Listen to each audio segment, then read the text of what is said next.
morning. Respected Professor, senior colleagues and friends. At the outset, I would like to convey greetings from Tata Trust to our beloved Professor on the joyous occasion of his birthday, and greetings to all staff of MSSRF on the Founders' Day. At Tata Trust, sir, we consider it a great opportunity to work with this esteemed institution that you have created. It's really a true honor and privilege for us. I would also like to thank Dr. Madhura Swaminathan, Dr. Selvam, and his entire team for giving Tata Trust the opportunity to participate in this landmark regional consultation. I'm actually humbled by this request to coordinate this first technical session. To be truthful, I'm probably the least informed on this theme of pathways of farming system for nutrition. But we are fortunate that we have a very strong panel of experts who will highlight the mutual dependence of nutrition, health, and agriculture, and the potential for agriculture to accelerate improvement in nutrition. As we all know, India has made remarkable progress in many fronts, and rightly we have great global ambitions. As a country, we speak the language of massive growth and progress. There are two problems that really haunt us. One is this persistent level of maternal and child malnutrition. The other one is the farmers' distress and the challenges that lie ahead of Indian agriculture.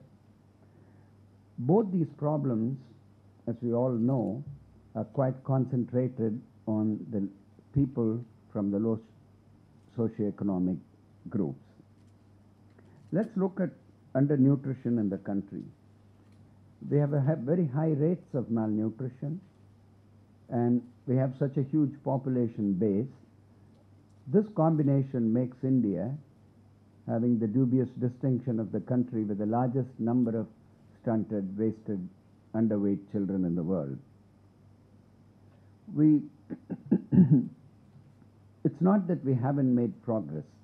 We have made progress in reducing undernutrition over the past decades, but the progress has been, at the most we can say, modest, and much slower than what has been achieved in other countries with comparable socioeconomic indicators.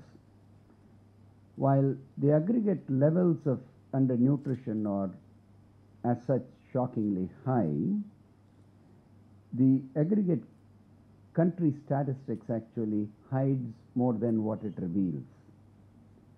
There's significant inequality in the rates of malnutrition across the country, across various socioeconomic groups, particularly girls, rural areas, poorest, scheduled tribes and scheduled castes are the worst affected. And what is really worrisome is some of these inequalities appear to be increasing. We all know that nutrition is key to unlocking every child's potential. Well-nourished children are better equipped to fend off diseases, they fare better in school, and they grow up to become more productive members of society. Today we are sitting in the midst of Professor, the father of Green Revolution in India. The country made, your efforts, sir, with your team, made the country self-sufficient in food. But I am given to understand that Indian agriculture is approaching an important crossroads. Based on the sector's current trajectory, the demand-supply mismatch in crops is likely to hit more than 15% by the year 2020, with a gap worsening to 20 to 25% by the year 2025 if unaddressed. Agricultural productivity, I'm told, the levels have been stagnant for more than nearly 15 years, with our crops requiring 2 to 4-fold the average global water intensity. Wastage levels, as we all know, in our agricultural supply chain hover over 30 to 40%. More than a third of our farmer households today live below poverty line. These distressing trends highlight the enormity of the challenges that lie ahead for Indian agriculture. Niti Aayog, in its position paper, said that we'll need to address these problems across three main dimensions, and what they had grouped them are farm productivity, farmers' profitability, and adoption of new technologies and farming business models. Many of you have spent years in this sector, and I hope you would agree with me when I say that this country has several programs and policies. Despite sound intentions and commitments, despite generally supportive policies and several programs in place, the situation of Indian children and the situation of Indian farmers have not shown an improvement commensurate with the investments that have been made. To say simply, the existing programs are not adequately addressing the needs of malnourished children and the smallholder farmers. Therefore, doing more of the same is certainly not the answer. What is needed to change the situation then? We must realize that it is difficult for leadership audience to take problems seriously unless there is a specific and appropriate course of action specified. Problem statement alone will not do. Every message needs to empower the leadership audience with specific next steps and concrete call to action. There is no disagreement on the issue of malnutrition as a major public health problem in the country. Similarly, there is no disagreement that one of the biggest challenges the country is facing is farmers' distress. Unfortunately, as someone put it frankly, these seem to be everybody's problem and no one's responsibility. The purpose of this meeting is to discuss and come up with suggestions on what the government and various other key stakeholders must do. Technical depth and clarity is key to communicating the big picture, and what is needed for success is clear roadmap. There is great hope and euphoria for a better tomorrow in this country. Therefore, the timing is right. We must urge the government and all stakeholders through our collective action to strongly and visibly reaffirm its commitment to lead the fight against malnutrition. And nutrition-sensitive agriculture is at the center of this. We know from our past experience, the best of policies and intentions have not found faithful implementations on ground. Many of them have failed for lack of a clear plan and roadmap. We believe that today's discussion is a first step in the right direction to come up with a roadmap for malnutrition-free India and position nutrition-sensitive agriculture at the center of it. Here we have a scalable model that has been tested, that is proven, that is what we are going to be discussing as the probable one that we should scale up. And now we have a rich panel, and we'll hear about the experiences that they've had with the farming system for nutrition. And I thank you all once again, and our pranams and namaskars to Professor. Dr. Mehta has worked with the CGIAR prior to this as head of Asia of the International Livestock Research Institute, and also as head of South Asia Biosafety Program under IFPRI USAID. And she brings a blend of Asia and Africa experience to this conference today.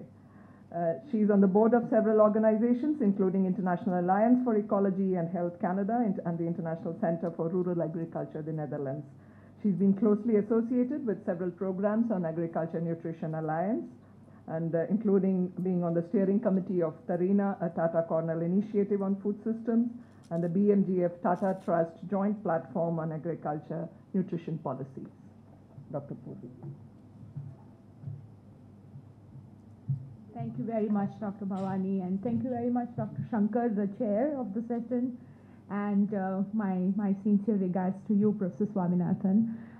As I said yesterday, being here on this platform has a special meaning to me, and especially talking about connections between food systems and farming systems in terms of what we grow, what we eat, and how that translates into the nutrition security of the country.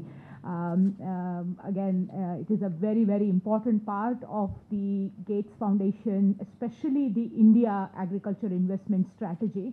And in last, is the mic working? It's okay. Yeah.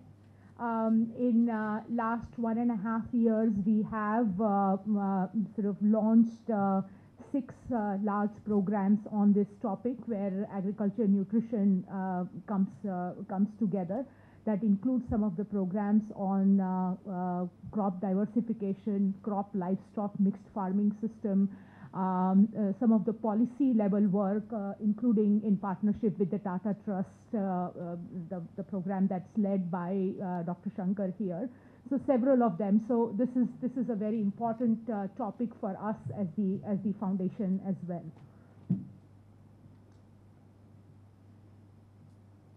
You want to take the first?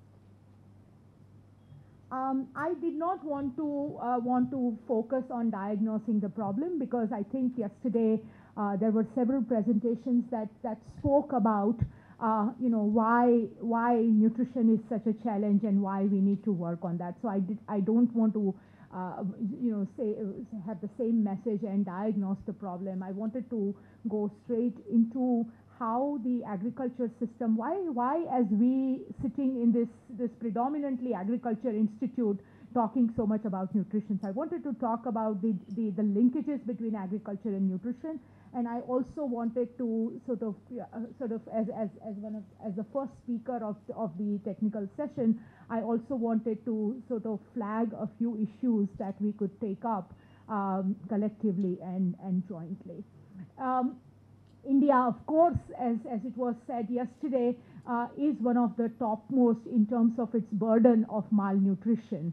What is interesting about this is, if you take a map of the crop production of India, especially cereal production of India, and if you take a map of, say, some of the livestock commodities of India, including milk, of course, but also poultry, the graph would look very, very similar, which means on one hand, we are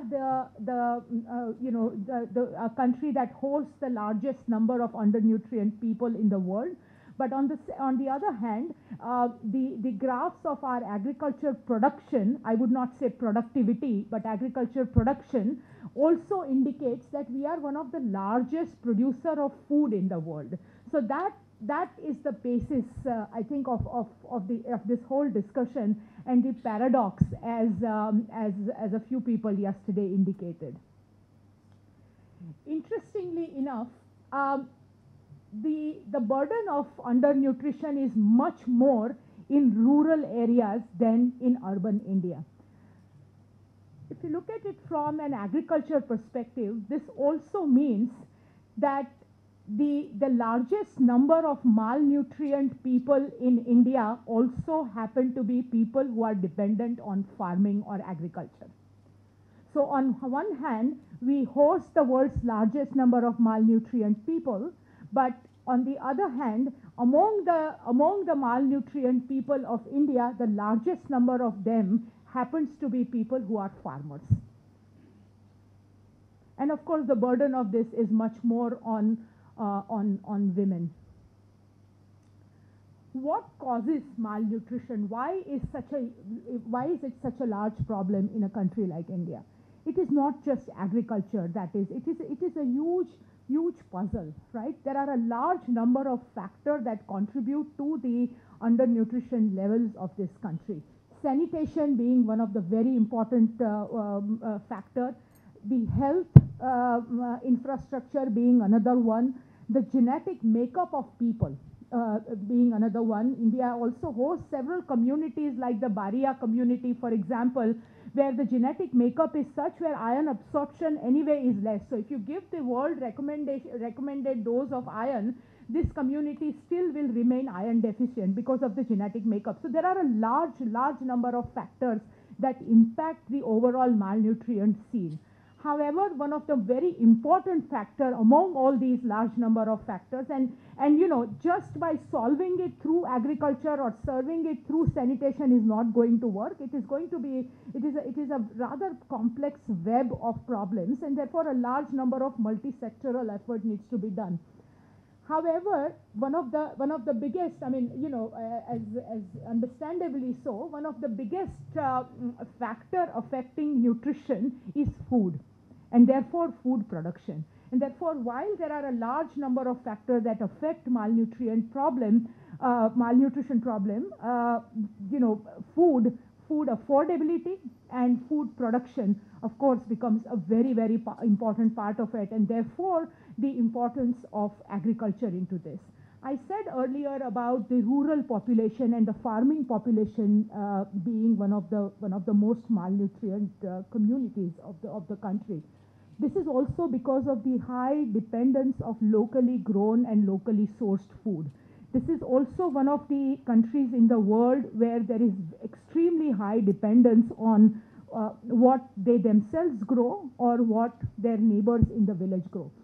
And therefore, the farming system or what is grown at the farmer's level has a very direct impact on the food system or what is being consumed at the household level, especially in the rural households, especially in the people dependent on agriculture.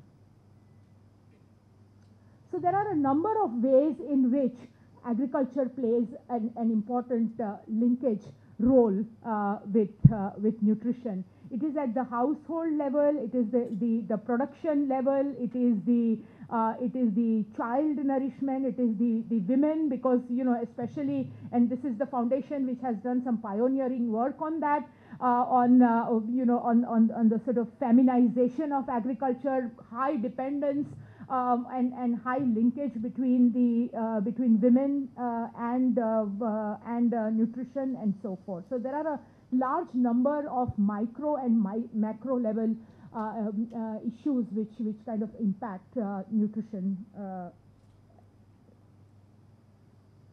Very interestingly, over the years, as we look at our PDS system, as we look at the food security and the hard-earned food security the country achieved and so forth, if we see the data on what we are eating as a country, the yellow bar, the first brownish yellow bar, indicates the consumption of cereals, rice and wheat, which means, and this is a segregation depending upon the wealth quantiles, right? Which in a way means that the richest person of this country and the poorest person of this country, the consumption of cereal is pretty much similar. Almost 60% of the diet of almost entire India comes from two crops, rice and wheat. So that is not very different, and thanks to the food security bill and so forth, you know, we are pretty consistent in how much rice and wheat is available for us to eat and how much rice and wheat we are consuming. As you know from the previous slide that I said, however, there are major differences between wealth quantile in the nutrition levels of the families, right? And therefore, the entire nutrition scenario comes from that rest of the 40% and the differences that are there in the diet diversification in that 40% of the people, which means, because, and this is mainly the affordability factor, right? 1,000 kilocalories of rice and wheat in this country costs something like 4.5 to 5.5 rupees. 1,000 kilocalories coming from livestock products like poultry or so forth in this country cost anywhere between 16 to 23 rupees.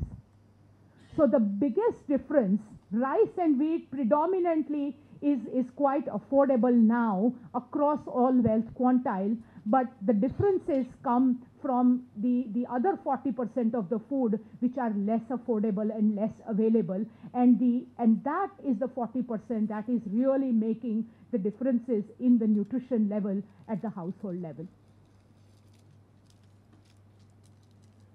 Women, as we said, there are significant differences between the nutrition availability, the diversified diet availability among men and among women as well.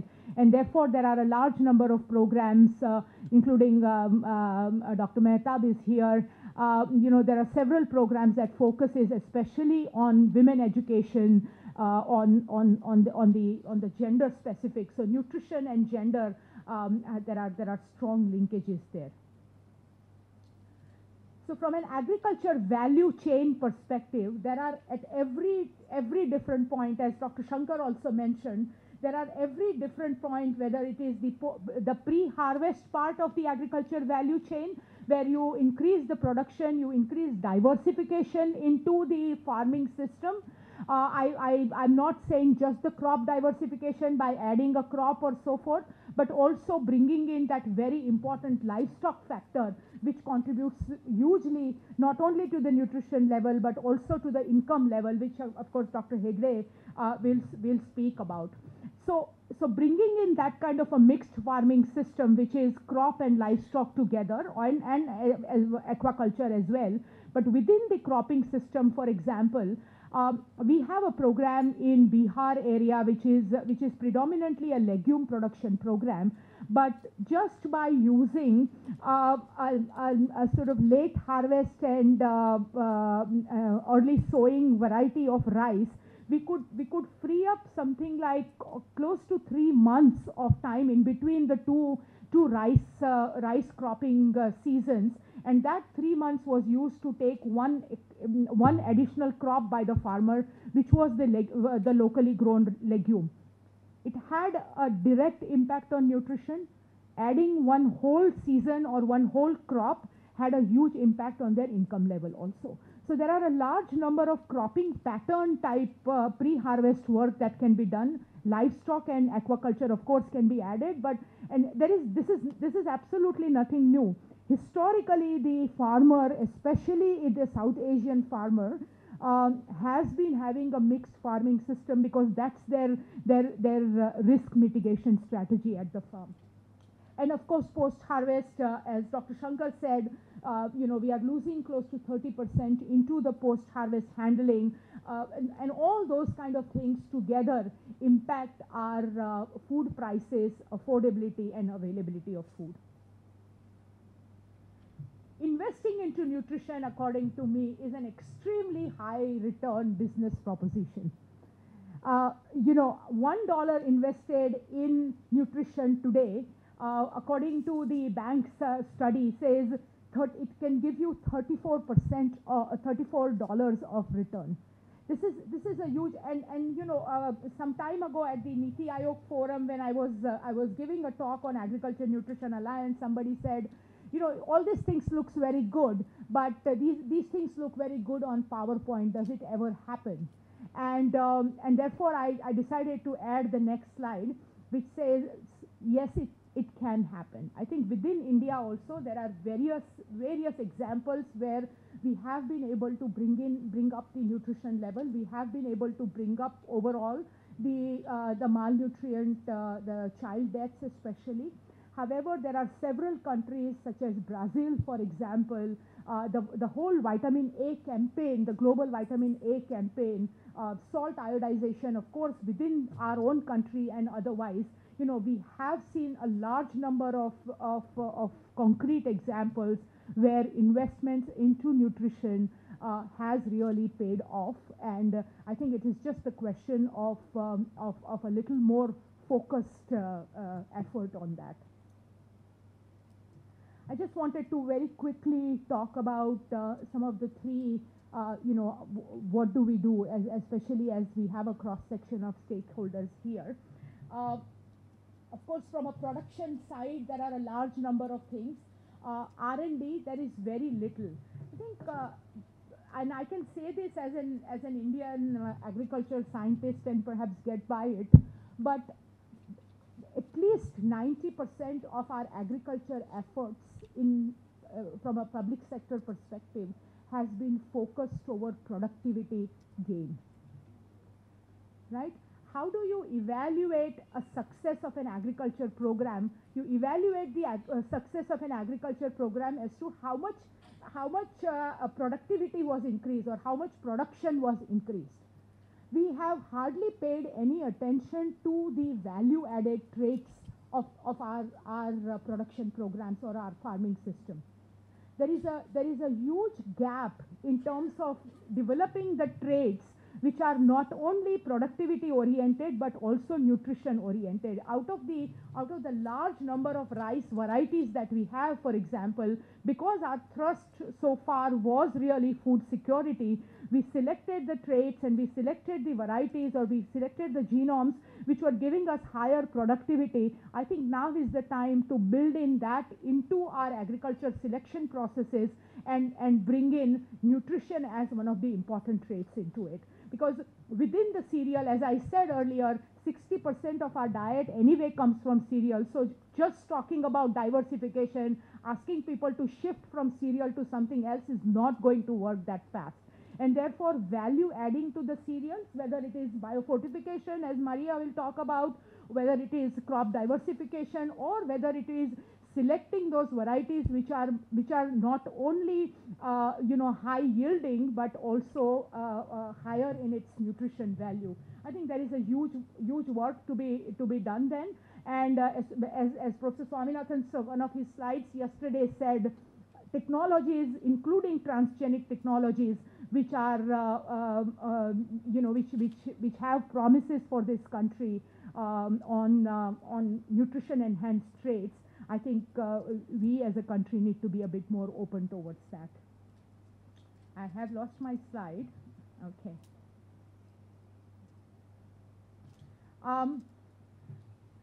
Of course, we do talk about behavior communication change not only at the community level, but a huge behavior communication change at the science level, at the KVK level. How many KVKs in this country are really able to also talk about nutrition? These are again very, very agriculture, production, productivity oriented messages that we are taking, adding that.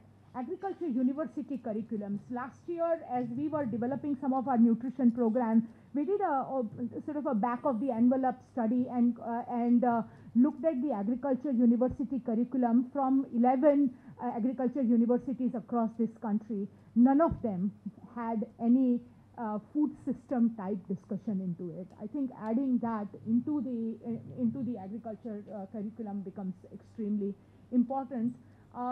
And of course, policy. There are several issues. PDS. It was very impressive to see the Karnataka minister talk about the diversification into the PDS systems and so forth. But I wanted to make a point that contrary to the general belief that policy change is something that the government should be doing, I think it becomes really a collective responsibility, especially in a field like nutrition, which will continue to remain an unfelt need. It does not give very quick results to the present government. It remains an unfelt need, and therefore a collective action on creating that demand for policy changes for nutrition especially becomes extremely important. At the end, I really want to agree that solving this persistent problem, especially because of a large number of issues associated with it, is an extremely complicated area. If it was not complicated, we as a country would have solved it long ago. It is a very, very complicated area. It needs multidisciplinary collaboration together. And but so the issue may be very, very complicated, but the reason why it needs a lot of attention now at every level is a very simple reason. There is absolutely no complication there, and it calls for collective action. Thank you very much. Our next speaker will be Professor Dr. Antony Whitbread. He's currently Research Program Executive Director, Innovation Systems for the Drylands at Ecoset. A professor of crop production systems with disciplinary training in social science and agronomy. He's had a long and distinguished career in academics, followed by a research career as a Cicero scientist, Australia, spanning the crop livestock systems of semi-arid Australia, Southeast Asia, and Southern Africa. And he currently leads a team of 30+ scientists across South Asia and Sub-Saharan Africa in an innovation systems mode, devising strategies to manage climatic risk and change, soil fertility, and identifying market-led development opportunities for nutrition-sensitive agriculture.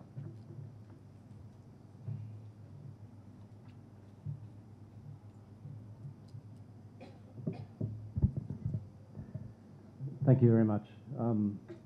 Distinguished guests, Professor Swaminathan and the Foundation. Thank you very much for the invitation to speak here today. I'm extending my greetings from our Director General, David Bergvinson, also to you. And today I'll be talking about managing food and nutritional security of smallholder farming systems under the climatically variable semi-arid tropics. I'm coming from Ecoset, so our mandate is around semi-arid tropics. And we work on semi-arid tropics across the globe, across Sub-Saharan Africa and South Asia, where there's very high levels of poverty, malnutrition, and environmental degradation. We work on the drylands because 65% of the agricultural lands fall into the category of drylands.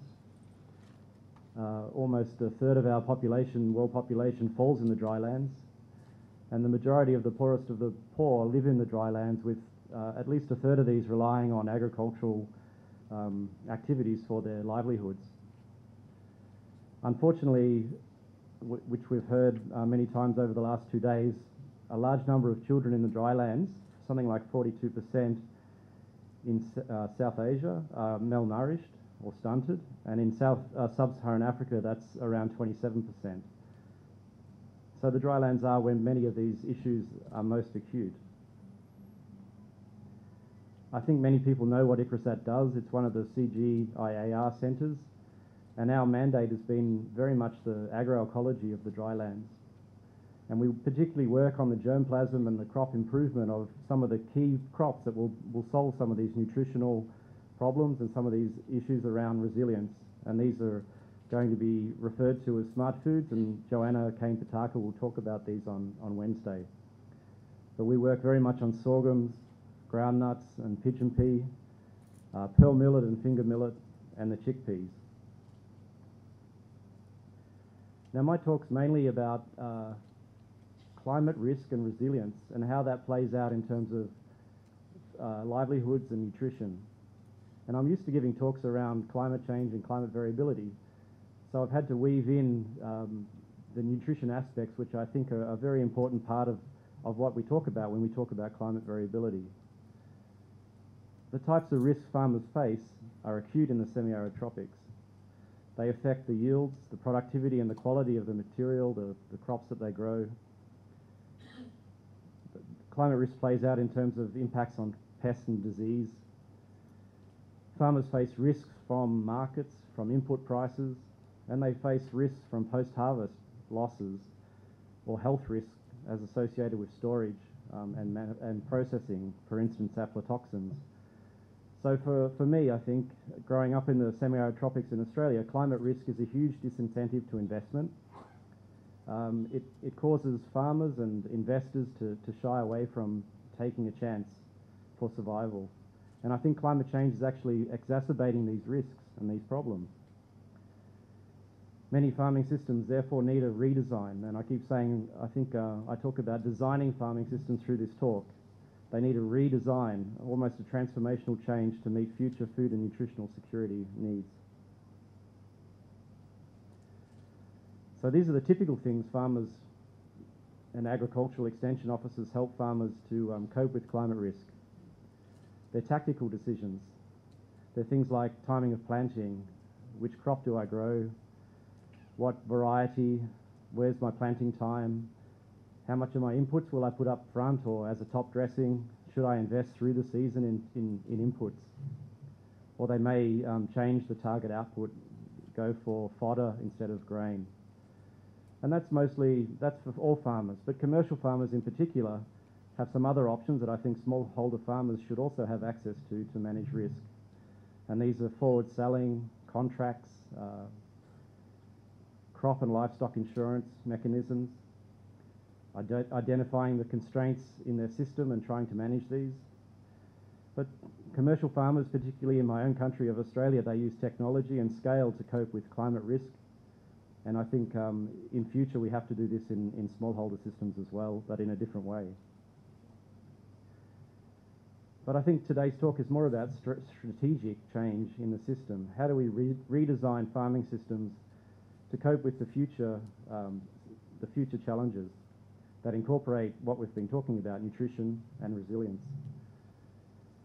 For us at Ecoset, we do a lot of work on the climate, both analysing the historical climate, so analysing weather records, climate records as far back as we can get them.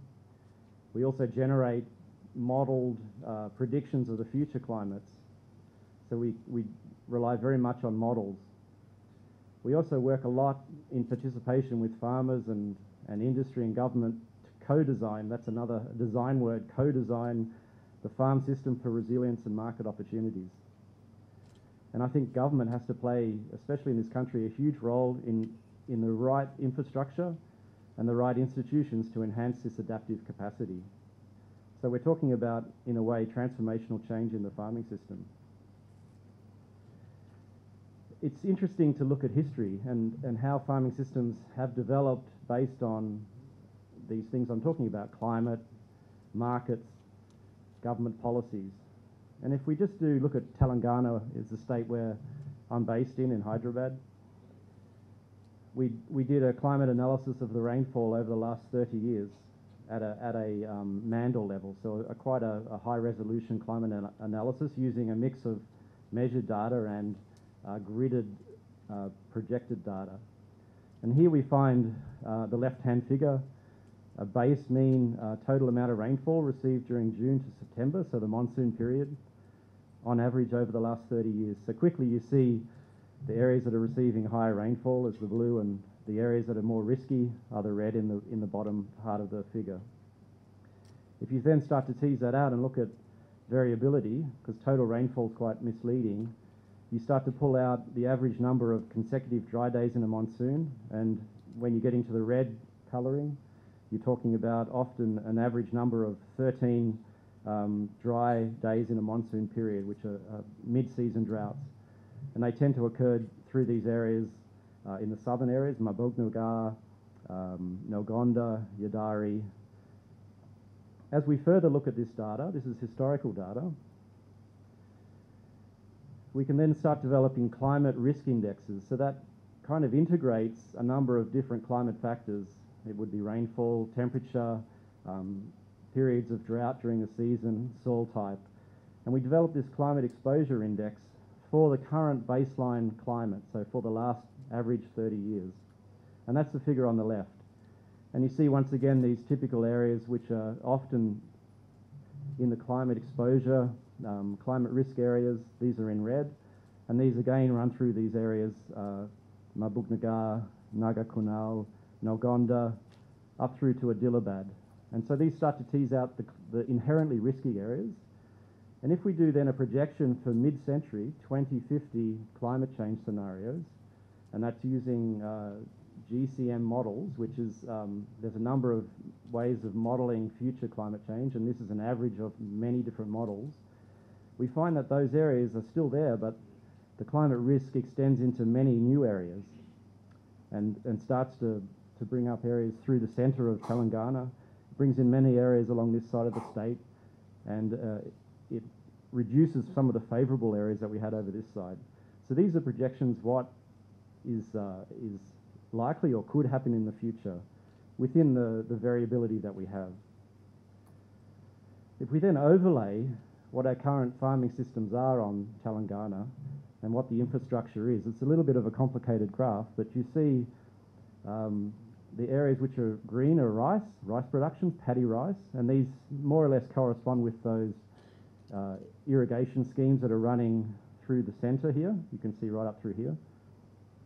But interestingly, you find crops like maize in light green, crops like cotton in dark red, often in the very vulnerable areas. And this is then exacerbated in these years where you have high climate risks. So the question is, why are farmers and why are agricultural industries promoting inherently drought risky crops into these areas? And this is a mix of many factors. And I think we need to look at these maps, try and understand historically why farming systems developed as they did, but how do we change them in the future? And that's the complexity. So how do we redesign resilient and nutrition-sensitive farming systems? Well, it requires major structural adjustment. It requires understanding markets, so the demand, and how we adjust subsidy schemes, minimum support price schemes, for instance. How we help the service industries, banks, input suppliers and traders adjust how they're promoting agriculture in these more risky areas. It's to their advantage often not to be promoting risky agricultural practices in high-risk areas. How do we help the government understand where they should invest in infrastructure to enhance adaptive capacity? And so that's putting in appropriate infrastructure, could be irrigation, it could be markets, it could be road infrastructure to create markets for crops and systems that are more adapted to that environment and to the future environment. It's also about economies of scale. How do we consolidate small land holdings into larger land holdings? That's a large social issue that often we can't tackle, but we can help farmers consolidate produce and produce marketable outputs. There's really fantastic examples from Europe where you have very small farm sizes, but high technology industries that farmers cooperate and they create cooperatives. For instance, the apple industries in the northern part of Italy are very impressive, and they hold lessons for smallholder Indian agriculture. And so that's about economies of scale. And for the last part of my talk, I think probably the areas that I'm more comfortable with are about what are the new farming system options: crops, forages and perennials. Let's not just talk about crops, but it's often forages and perennials that can bring resilience to the system, and these crop livestock systems that we keep talking about. And digital technologies are often a game changer in this context as well.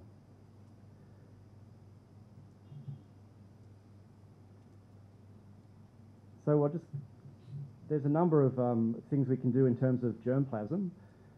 Ecoset's mandate has been these number of crops that I talked about, and there's a number of gene banks around the world, and we hold a fairly large gene bank of these dryland crops. So there's huge diversity to exploit, and we've exploited a very small amount of this diversity, and the diversity that we've exploited has been focused on productivity and yield to a large extent, and has been much less exploited for some of the novel traits and for nutrition as well. So there's a whole list of figures there for the amount of germplasm that's available in our gene banks to exploit. To do this, we're investing in Highend Science to exploit this biodiversity potential. So that's taking this germplasm from these core collections and reference sets through genetic studies, so using modern approaches to breeding, using genetic variability, trait mining, and the development and deployment of genomics to assist with high throughput phenotyping and high throughput breeding programs. So this is enhancing yield, targeting nutrition, and value addition. So these two things are hand in hand: gene banks and exploitation of what's in the gene bank with modern tools. We're trying to develop, or we have developed, precision phenotyping, mostly focused at stress, looking at temperature, drought stress, through these high throughput phenotyping platforms that help us quickly screen gene bank collections. They can also be used to screen nutritional traits as well. And once you have, what do you do once you have an understanding of the type of germplasm you have. You can start to think about how you deploy this in a farming system. Here's an example of a paper we recently published in Kenya. We looked at 3 fairly common legume pulse varieties: common bean, cowpea, and lablab. And here they're quite different in their phenotypic expression. The length of the season that it takes to grow a bean, a common bean, is much different to a length of the season for a lablab. And those plants have different phenological differences, and they impose a high temporal variability in growth and development. And we can start to exploit this big variation in these legumes by planting them in the system as the season unfolds. Here we've combined, this is maybe a hard figure for you to focus on, but let's just focus on the 3 figures on the left-hand side: bean, cowpeas, and lablab. We find that beans, if we model out all the different seasons that occurred in this area, we find that the beans are very stable, and they produce a fairly stable yield at somewhere around a tonne per hectare. Cowpeas, on the other hand, are fairly climate sensitive, but in good seasons they can produce a lot, and it's a high market. Whereas lablab, on the other hand, produces fairly well across a range of seasons, even in the dry seasons. So you can deploy this germplasm in systems much more intelligently to actually fit into to bring resilience to that system. The other part we're doing is trying to characterize the stress environments that we're working in. We're doing this partly through characterizing the climate, like I showed you earlier on. We're using crop models to understand the stress of that climate and how that plays out in terms of the physiology of the plant and its production. And then we try and work out what traits convey advantage most frequently in certain environments. So again, this is a combination of technologies to work out a better way of doing things. So in conclusion, the existing farming systems that we have, that we're dealing with, are a function of many drivers. They're a function of the climate, the markets, the policies, the options that we have, the crop options that we have, and past investments by private sector and government. Adjustment towards resilience and nutrient-sensitive agriculture means transformational changes and multi-sector interventions. I think there's huge opportunities in exploiting available germplasm to identify the climate-smart and the nutrient-smart crop options. And I've tried to show a little bit about the science of genomics, phenotyping, and modelling to provide some possibilities to support the rapid genetic gains we need in these crop-based systems. Thank you very much. Good morning, everyone. It's a pleasure to be here to share our experience of Africa dealing with this nutrient-rich sweet potato, which we call orange flesh sweet potato. This is a presentation of the International Potato Center in collaboration with the various national programs in Africa. And this national program are doing research work and the dissemination of technology in the area with the root crop, which we call sweet potato. So, the title of this presentation, I'm going to share with you some evidence base and variety, which has something to do with the breeding, to achieve the impact that we have with vitamin A-rich sweet potato in Africa.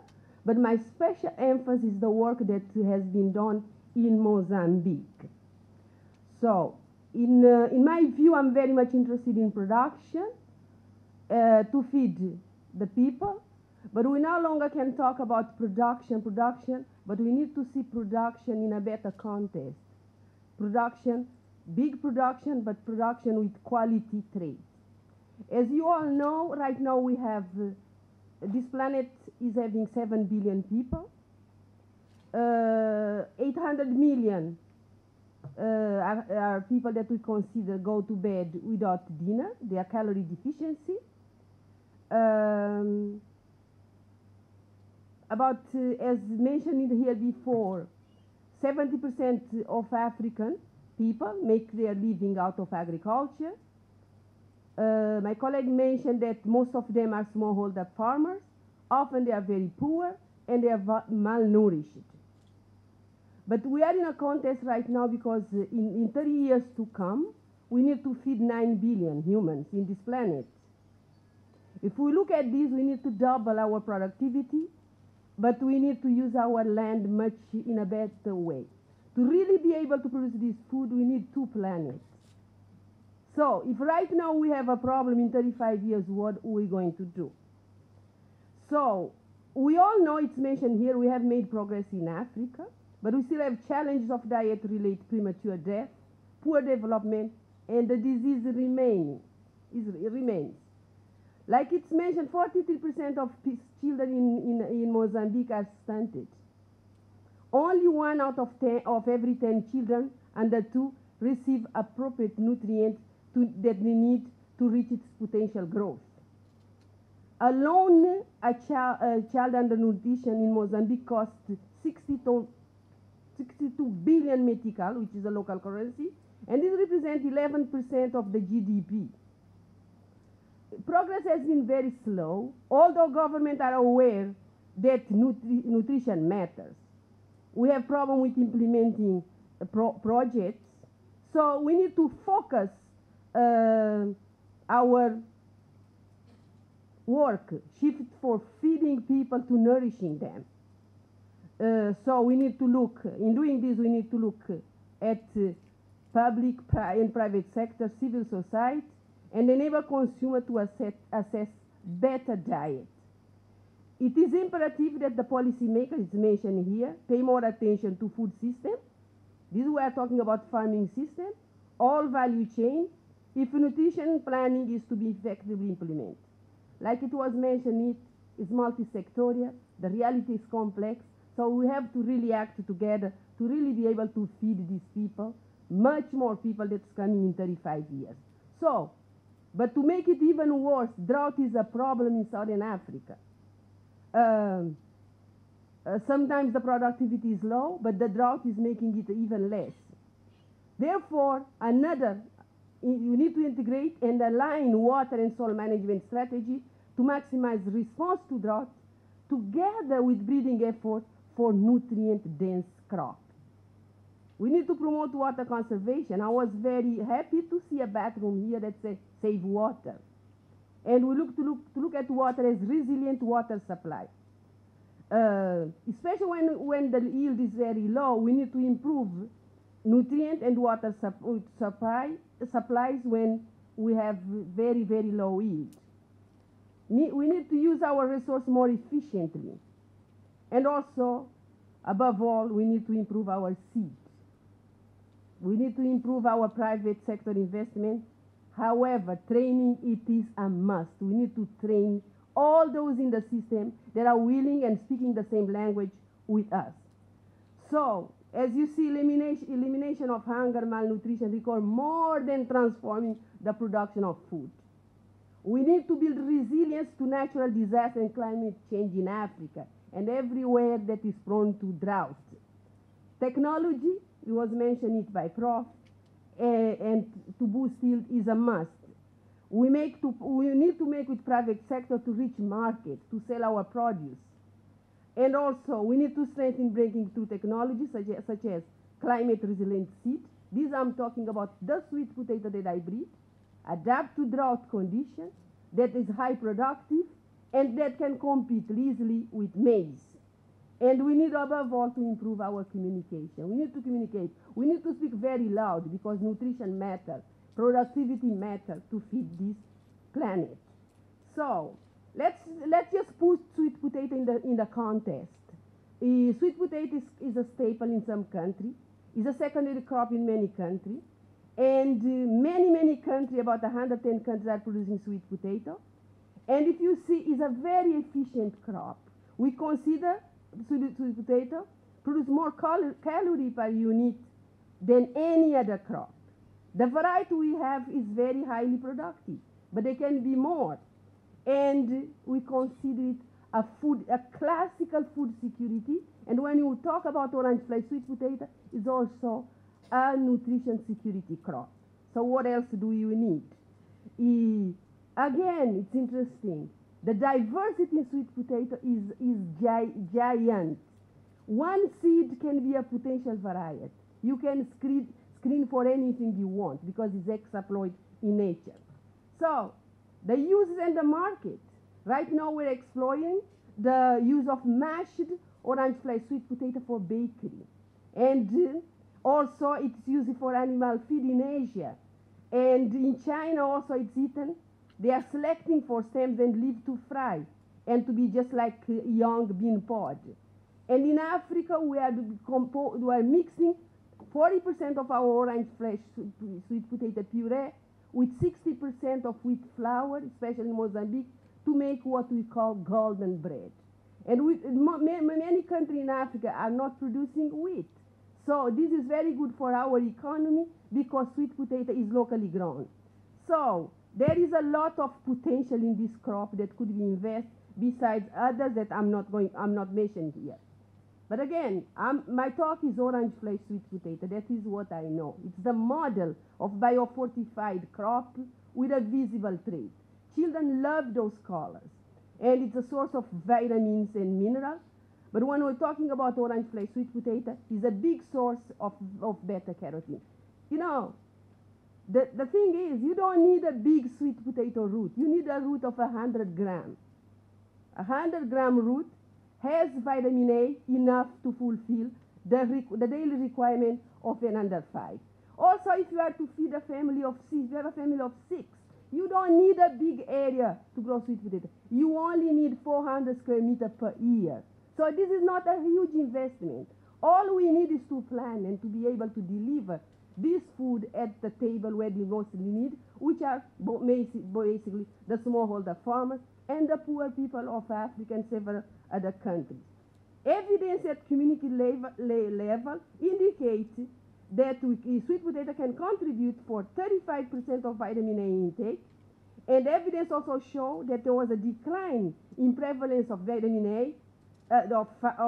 A deficiency under 5 of 15%. So these are the evidence that we found in Africa. So if you see, was it worth to invest my life during 20 years in Africa? If you see this photo, that was me when I started. At least 20 years ago that we started with this program. The time was very, very right. This is in 1997, we started evaluating material introduced from outside because Mozambique did not have any orange flesh sweet potato. But again, though, for the first time in Mozambique, this is in April of 1999, that we have the first multi-sector meeting where we spoke at the table with government on the potential of using orange flesh sweet potato to address vitamin A deficiency. In June 1999, we have a meeting in South Africa where we have the first strategy to fight the deficiency of micronutrients. We put on the table orange flesh sweet potato as one of the strategies. So, but we are evaluating the material. For the first time, we released 9 introduced varieties from outside. And, but again, though, I say opportunity of development emerging from disaster because we released this in the December of 2000, of the year 2000, but it coincided with a major flood in Mozambique where most of the sweet potato was lost in the flood. So it was an excellent opportunity for me to promote the sweet potato that I just released. So, and then when the government of Mozambique saw the intervention was so wonderful because we deliver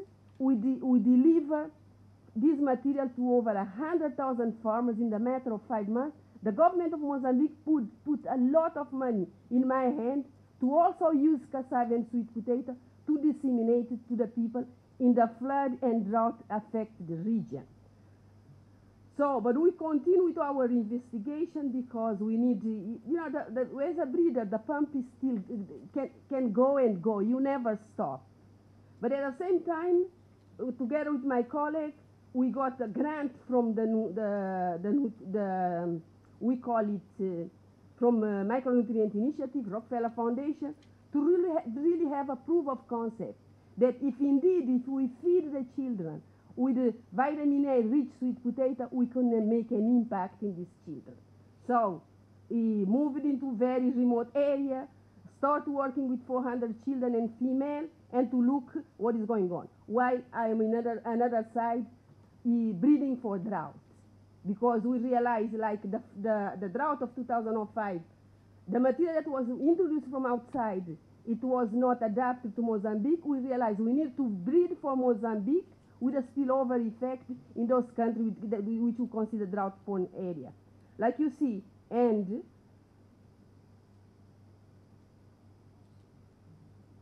so the idea to do this breeding in order to get the support from donor, they said, okay, Maria and Radi, we cannot wait for you for 8 years to release a variety. You people on sweet potato breeding community need to come up with a strategy that you reduce the time of breeding this material in half. So together with colleagues in the International Potato Center, we discussed the strategy, and we brought into place this method we call accelerated breeding scheme. This accelerated breeding scheme, instead of producing a variety in 8 years, we produce it in 4 years. Because we look into time and the genetic variance component, and we realize we can do it. So while we are doing and also we use this machine, the NIR, because with the NIR, I scan about 15,000 clones per year looking at the nutrient component, and this has been a powerful tool to look at iron and zinc component together with other nutrients. So indeed, in 4 years, we released 15 drought-tolerant orange flesh sweet potato, and this material has been, we call it the Mozambican sweet that give health, because as you know, all sweets are not very healthy. This is the slogan we move along. But before it was the sweet, but because it's bred in Mozambique and for Mozambique and for Saranat, we call it a slogan, the Mozambican sweet that give health. So this material that we released in 2011 has already been distributed to close to 1 million farmers. You see the figure in Mozambique and several other countries. But because the pump must run and the information is continued, it's 4 years instead of 8. In 2016, I released another 7 varieties. But this time, if you see, the color is purple, because we are interested in the anthocyanin, which is a very powerful oxidant. I have 2 clones that are purple flesh. But you know, with this accelerated breeding, then it became African white. 14 national programs are using this method of accelerated breeding, and we have released 42 orange flesh sweet potato, but in Mozambique there are 20 of them released. We have our crossing block, and we train a lot, all these national programs, in this effective method. If you see in Mozambique, this is the progress. The blue is 2016 in terms of yield on dry matter base. 2011 is the blue. The red is 2016 is the blue. 2011 is the red, and then we have released 2006 and released in 2000. So we're really improving the amount of dry matter content in the variety that you release. If we look also at iron and zinc, if you see the red dot line, are our experimental clone. And we are improving also the iron and zinc. We are up to now top 2.4 milligrams of iron per every 100 grams of sweet potato on dry matter base. That is a contribution of 35% of daily requirement for iron for an under 5. And our idea is also to bring the sweet potato rich in iron and zinc, and it is coming in 2019. So we have all kind of delivery system. As we go is a problem, then we reinvent other. We call triple S. We store our sweet potato in sand, and the sweet potato can be there for 4-7 months. And then when the rainy season comes, we sprout them to produce the seed for the farmers. And we create net tunnels, small tunnels in the community with the farmers, where we preserve our planting material to avoid being attacked by virus. Also, we use it in animal feeding. And we link women to the process, to processors. They produce the roots. The roots are processed into puree, and the puree into bakery products. And interesting, we have this program. This did not happen in Mozambique, but we are adapting to Mozambican situation. But it's in Western Kenya, where we link our vine to pregnant women, to pregnant women, to improve their health situation. And it is a program that proved there was an impact. So also our seed, the seed that from Mozambique goes everywhere. I gave them to 19 national programs, and also some of our seed went also to Bangladesh. I have seed from India, the botanical seed, waiting also for the request, because for Indonesia they want purple flesh. I have a crossing block just to produce purple flesh to feed Bangladesh and Papua New Guinea, because they really like the purple flesh sweet potato. So this is a new material. So we cover already 874,261 for material that was released, almost a million for a material that was released in 2011. And if you see in the context of Mozambique, 23% of all sweet potato grown in Mozambique is OFSB, and our material is adopted countrywide. If you see, we say it's resilient OFSB. That sweet potato was planted together with maize. The drought of 2016 came. All the maize collapsed, but sweet potato are still in the field. And this is a movement. We have an umbrella. We call it Sweet Potato for Health Initiative in Africa. 17 countries are there. And we reach with all this movement close to 3 million households with our technology. So, if you see, for example, on the how we are going to disseminate orange fly sweet potato to have an impact in the nutritional status, this is a work done in central Mozambique.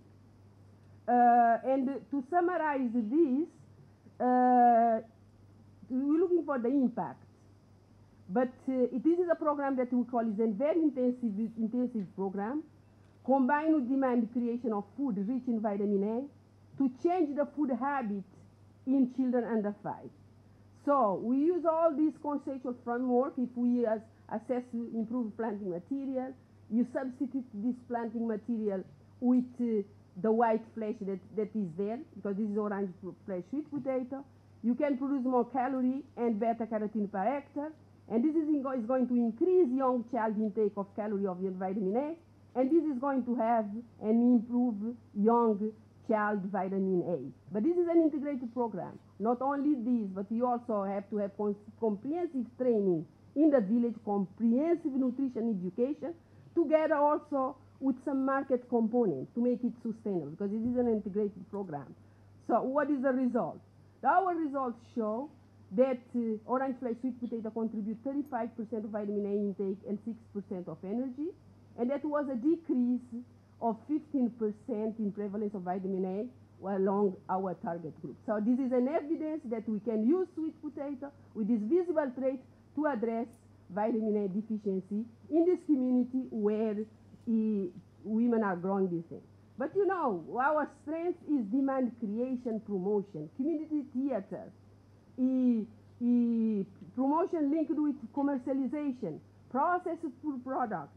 But again, we do advocacy at very high level, because we don't believe we stay in the community. We use people that can promote us.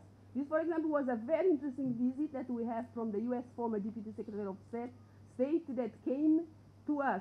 Everything is decorated in orange. Potato is there, product is there, and everybody goes with the crowd. And you see, this is our village. Even our Minister of Agriculture is distributing vine to the farmers. That's the ambassador of the U.S. distributing material to the farmer. Because we want to be seen, we want visibility, we want everybody to be together with us. And we have an impact. Our indicator is showing that we use diet diversity score. Anything that is above 4 and 5, it means that we are okay. So in the village where we work. So be with me, that's our portal, where you could really find all the information. And that's myself when I am in this place. I go with my heart, with my love, with my passion. Let's be orange flesh sweeters. Let's go for it. Thank you.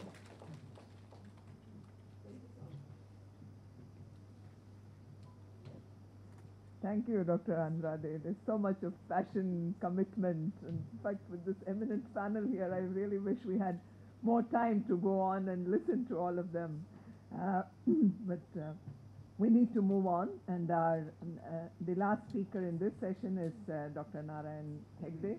He's also a friend of the foundation. We are very fortunate to have him as a trustee of the MS Swaminathan Research Foundation. But to briefly introduce him, he is the trustee and principal advisor of the BIFE Development Research Foundation, has had a long and distinguished career there in association with BIFE, and he made the organization grow. His expertise is in conservation of natural resources and environment protection. Dr. Hegde. Dignitaries on the dais and delegates. The topic here is mixed farming, because since yesterday you have been hearing about crops, and I thought we should also introduce animals. The scenario of our farming system, farmers holding, as you can see, 67% of the farmers are small marginal holders. They represent 92 million households. Added to that additional 24 million small farmers, together they make almost 85% of the households are small and marginal farmers. All the struggle we are trying to make is for this target group, because the others don't require any help, they are well to do. So the challenge is, how do we take the technology to reach the target population, the marginal farmers? It's a very interesting picture of a green revolution. Ever since it was started, you can see the graph going up and up and up. Many times we talk of green revolution, but the population revolution has been superseding all the time. So most of the green revolution efforts were camouflaged by the population. And in spite of that, green revolution could sustain for almost 30, 40, 50 years. When at the end of 2000, when there was stagnation, if you look to the green revolution success, the major part of green revolution was a very small pocket, the food basket of India, wheat and paddy crops. And a large part of the other area has not been so effective in the green revolution. That's one of the probably drawbacks we can perceive. As a result of stagnation at the end of 30, 40 years, and major part not covered, we can see the impact of stagnation in agriculture, resulting in decline in the share of GDP from agriculture. You can see from 1951 to 2000, the dependency population on agriculture remained almost static, but the share came down from 60% contribution to GDP to almost 15% now. That means when the income keeps down and the people remain, naturally the impact will be on food intake. You can see here 2011-12, the per capita consumption availability is only 2099 calories in rural areas, as against the required recommended calorie of 2400 calories. Same is the case in urban. So the point here is that there is hidden hunger before the nutrition. It's the food itself is scarce. So when we deal with that, we need to make sure that people get adequate food and also nutrition.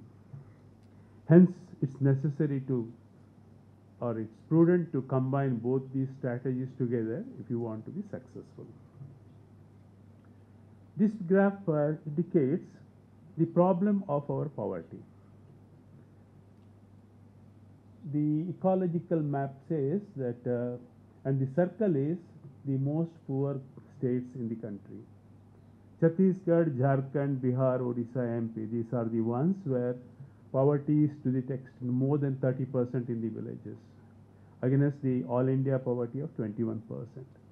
And if you look to the agroclimatic conditions, they are not the bad areas. They are well to do.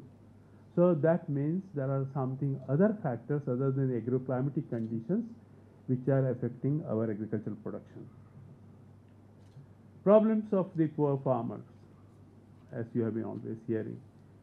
As I said, we have more than 30% poor, and 85% of them are small marginal holders. So there is a lot of compound effect of small holding and poverty. And as we all know, the illiteracy, hesitation.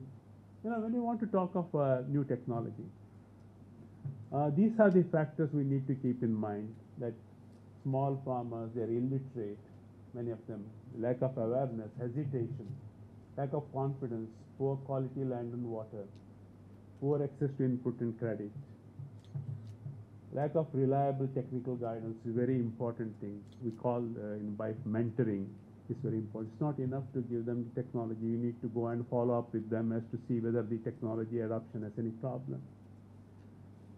Value chain is one of the biggest problems. I heard in Punjab, even Punjab, if the Food Corporation of India stops buying food grains, even the agriculture of India, Punjab will be in jeopardy. So that indicates of the weakest, value chain system present in agriculture sector in India, and poor infrastructure and weak information communication technology. These are all leading to malnutrition. A few years ago, 50% of the children were malnourished in India, might have come down. So we had some direct attempt in BICE with our tribals. We tried to prepare a lot of fundamental things. We tried to prepare the local nutri-food for the children using finger millet, pearl millet, and local food, and supplied. These are the pictures. One picture here, you can see the baby, 5 months they changed, the life saved. Same is the case with the pregnant woman, 9 months, the total scenario changed. Cost was amazingly very low. The cost of saving a child was 1,000 rupees per month, so 3,000 rupees. And was 300 rupees per month, so 1,000 rupees for a child, and 3,000 rupees for saving a pregnant woman. Very heartening, but what happened? Next story was very disappointing. Initially, we gave them a free of cost, because when the child is dying, you can't go and ask 300 rupees, very small sum. When we saw the success, we told them give 50%. People were not coming forward. 25% not coming forward. We wanted to stop giving the subsidy or subsidized food. Nevertheless, hardly any takeoff. We were shocked to see that people were prepared to let the things remain as it is than to pay money. So the situation has to be, understood, that the dependency syndrome in this section is so high. Unless we address this, there is very little chance of getting into the scenario. I call this as, technology push. We have a lot of ambitions to do something good for the society. Then, this technology push, because we get a lot of donors and, enthusiasm, committed people like Maria, we are all here. But there is another section, the farmer sections, the demandful. We need to, unless the demand is created, it's extremely difficult. And if you look to the demandful, most of the demand is at the medium and rich farmers, the large farmers. Small farmers, the marginal farmers, our majority of the farmers, they are left out. How do we reach them with our technology is the real challenge today. That's what I feel. These factors I can see again listed already, and we need to really identify who will create the demand, how do we create the demand. If we can address this, then a lot of good things done at the laboratories can reach the farmers. Fortunately, we have other sections, livestock. We have been talking about the farmers, and all these 85% small and marginal farmers, they also have livestock. In this country, we have 65 million farmers, families having cattle, 39 million families are having buffaloes, So 33 million goat and 4 million sheep. Now cattle and buffalo farmers, they are more stable than the small farmers because they can't keep on moving around. If you have animals, they have to be there. If you are going anywhere out, they have to come back in the evening. Otherwise, they won't maintain cows and buffaloes. So they also have kind of purpose and they have a lot of attractive business. You can see here with a family of 3 cows or buffaloes, they are out of poverty. My organization, BIFE, we have completed 50 years. We are working with almost 60 lakh families.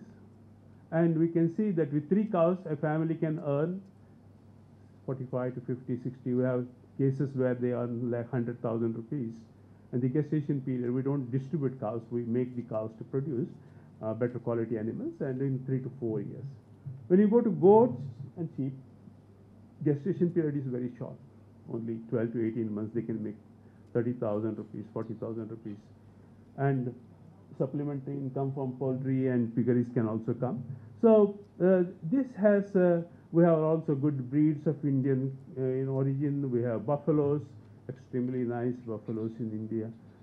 They have been very productive. We have a program. The key to success in this program is a service provider, delivery. Even in case of agriculture, if you want the whole technology to be percolated down, we need a mentor who is not only a service provider, he will also go and follow with the people to understand what are the problems, what are the requirements of the people, because many times, we provide technology, but then subsequently there are a lot of issues, even the market, like for example, tomato. 40 tons of tomato is grown. If they can't get 50 paisa per kilo, then the whole thing gets wasted. So as a result of that organization, we are working almost in 80,000 villages. If any technology you want to percolate, you can come with us and we can go together so that, the farmer, dairy farmer, all the dairy farmers, they also have land. Most of the cow owners, they have small piece of land. If we can target, so I call this as a mixed farming, where animals become, you can see even the wasteland can be converted into utility. We have also tree-based farming promoted, where, barren land, medium land, they can get into tree farming, fruit orchards or fodder forestry, wherein this creates an excellent opportunity to introduce all the new technologies. Biofortification is an extremely nice thing. But if we can go to these farmers, we have better chances of success than going to any farmer, because dairy farmers, they have such of organization, they need a service provider, they have some technical person, paravet coming and helping them. So that regular follow-up with these farmers becomes very helpful. We have horticulture, tree-based farming. We have almost about 200,000 tribals, where between the trees there are a lot of opportunities. People make a lot of money. The second picture, they are the cultivators of jasmine. They make more money in jasmine production than mango production. They have a lot of value chain development. So what is important in the agriculture system when you deal with the small farmer? They are deprived of all the services and the value chain. That's the reason why my understanding is that many times the technologies won't get adopted. So we need to think of that. Watershed development, there are a lot of schemes. We can always introduce these things. We had an extremely nice case study in Andhra Pradesh and also many other places. We took these dairy farmers and introduced vegetable cultivation. On an average, about 100,000 families, they were able to earn more than ₹1 lakh from an acre of land. Because, for them, it makes it very further beneficial because, you have a lot of dung, the families have a lot of time available. So the efficient nutrition recycling system takes place. As a result, they were able to harvest even without any extra effort of irrigation, people who had, they were able to make almost ₹1 lakh. Really, if you have mixed farming with vegetables and animal husbandry, there is no reason why we should have poor people in this country. What is needed is, kind of backward-forward linkages. We have certain models where you can see the rural hub can have all the service providers and you can work with the farmers so that the exploitation of the farmers at the purchasing and the marketing end can be avoided. Finally, we have great advantage in mixed farming because there is stable income from the livestock, because a sensitive farmer, if he is losing money, he will sell off the animal. He can do that. So they must be earning some income. They are less prone to climate changes. Very efficient nutrition recycling, because the dung goes as manure, cattle, and the byproducts of the crops come as nutrients for the cattle. There is a natural nutritional supplementation for children and women, because milk and chas, generally, when the family has milk, they consume. As a result, it's a very natural supplementation of the nutrients. Less strenuous work around the household, particularly for the women, they don't have to go out. Scope for growing high-value crops with organic and fruits in the household around. And the dairy farmers whosoever are, there is an infrastructure available for the value chain development. We can use the same thing. And with this, and also availability of mentoring through the pyramids, we should be able to get better success. So to finally say, like if you have to fight a war, the general will decide not only to send the army, but also will call for the Air Force and the Navy. Like this, if we really want to win this war with animals, agriculture, we can involve animal husbandry, fisheries, we will be able to fight the war much better. Thank you very much.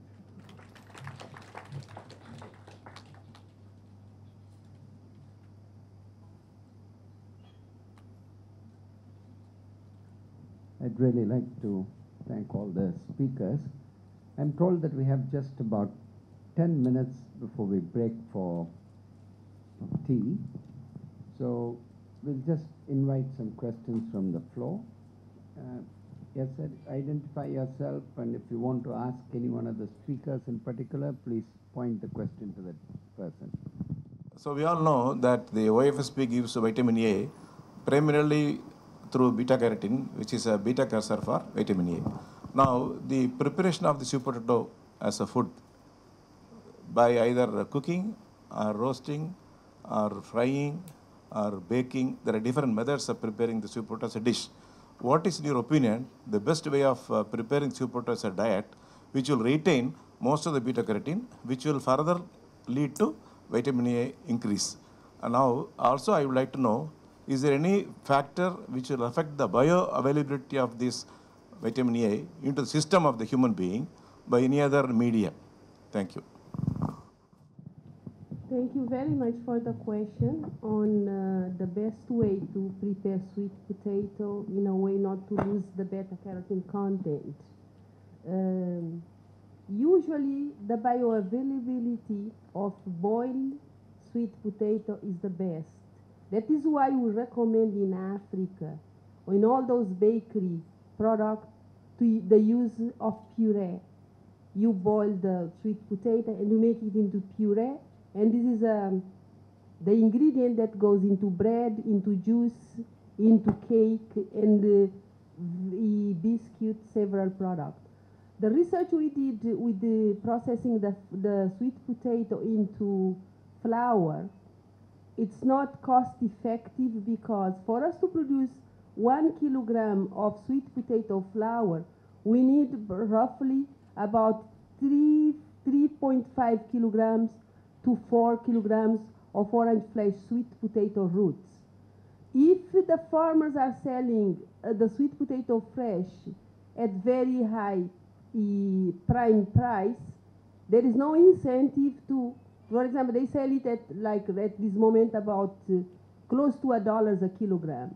For you to make 1 kilogram of sweet potato flour, you need 3 to 4 kilograms. There is no way you are able to compete with the wheat flour selling the OFSP flour.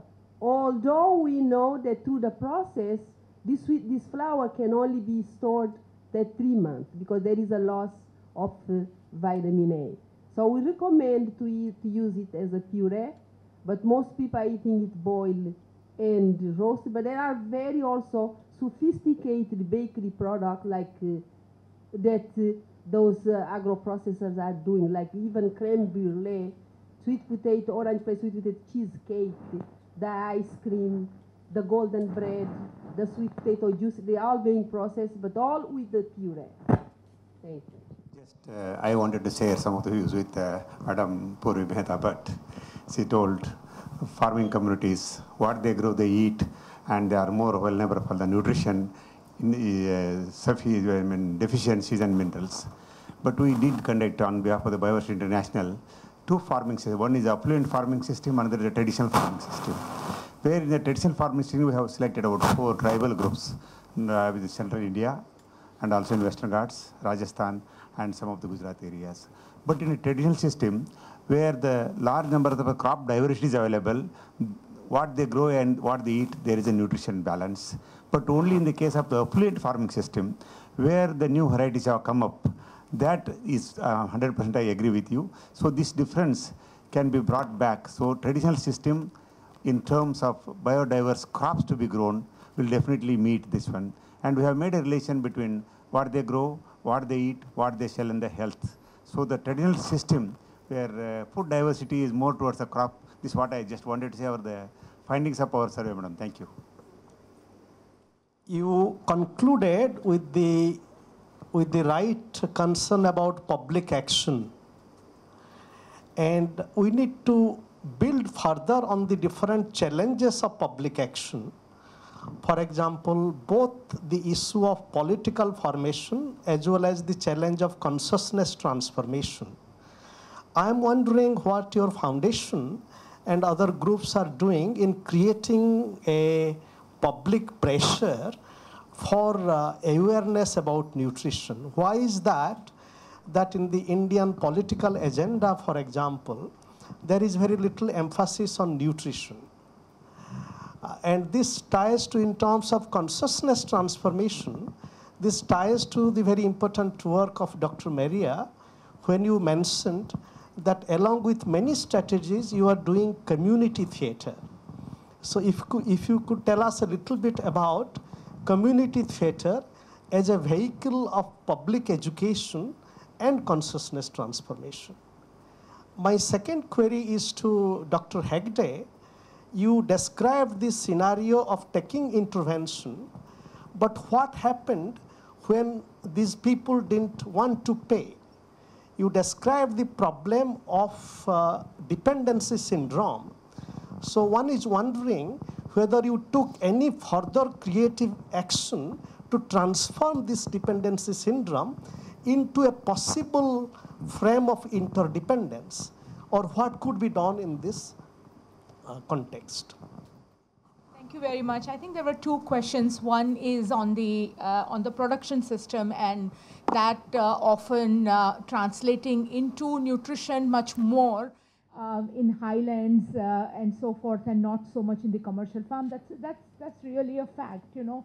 To sit here and believe that higher production or higher income from farming would by default translate into better nutrition level in the household, I think, you know, there are evidences after evidences globally that shows that it does not. You know, we have evidences where, for example, the higher or better market linkages from dairy sector, for example, the dairy cooperative program, it did not have any impact actually, or sometimes actually we have evidences of negative impact on the household nutrition level, because people farm mainly to get income out of it. So if there is a better market systems, they would rather sell it rather than eat it in the house. So, you know, just to believe that higher income often also translates into sort of aspirational foods. We had a very interesting anecdote from Orissa, where the agriculture production went high because of the horticulture crop diversification, and the sale of Maggi noodles in the villages went up. So assuming that, you know, when there is a 10%, 15% higher income in the household, they will go ahead and buy ragi and eat, I think that is an illusion. So income does not always translate into that. If it did, India's GDP growth of 7.5% or 8% or whatever we want to believe would have translated into better nutrition. So I think these are 2 very interesting dynamics. So I agree with that. The second question was, is the Gates Foundation putting any public pressure on the government? The answer is no. We have several programs where there are farmer aggregation group like the farmer producer organizations, the self-help group and so forth. We have a lot of investment into those kind of things. We have a lot of investments into building evidences at the grassroots level to show what is working and what is not working out. I think our role is up to that. Our role is policy interaction, but not frankly, we don't get into the pressure. I think this has to come as a pull from the people, from the communities, and better cognizant community will create that at some point. The question was on community, on community theater.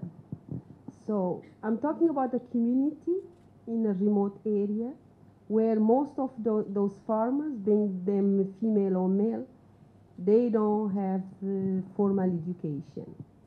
They cannot write. They cannot write.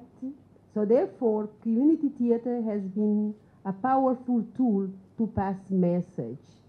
Because in that community, those messages go into song, dancing, and but all around the message of sweet potato. Feed it to your children. It has vitamin A, and you should give 100 grams, but in a way, in a theater. And it passed from community to community, so it's very powerful in those kinds of community. Thank you. Yeah, regarding the situation, we learned a lesson that don't be too sympathetic. Starting next time, what we did was to start collecting money, small amount maybe in the beginning itself, so that once they start giving, they can be ready to give more. Secondly, regarding the market, I think for production, marketing is an attraction. If there is no marketing, there are very little motivation to produce more. So in such scenario, what happens in case of our milk production, also same criticism came. Initially, people like to see some cash, they want to sell. Very soon they come back to realize, and there is a need for mentoring them again to say that don't sell everything. Money after all, how much? You will see 1,000 rupees. Next year you will see 1,500. But additional money milk consumption will be much better. So that way it's a process where little bit of awareness, little bit of experience, law of diminishing return comes. So if you say that, don't market anything just for the home consumption, it will never work. That's my experience. Thank you.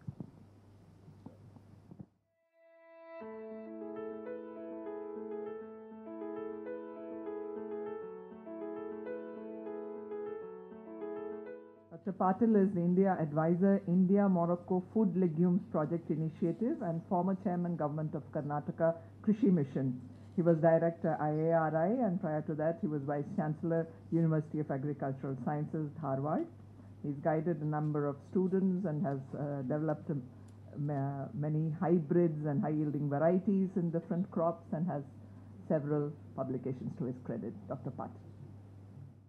Professor Shankar, Jayalakshmi, Madam Bhavani, and esteemed Professor Dr. Swaminathan, all his institute staff, all the delegates who have come from different parts of the country and other countries, and few students, farmers, and media people.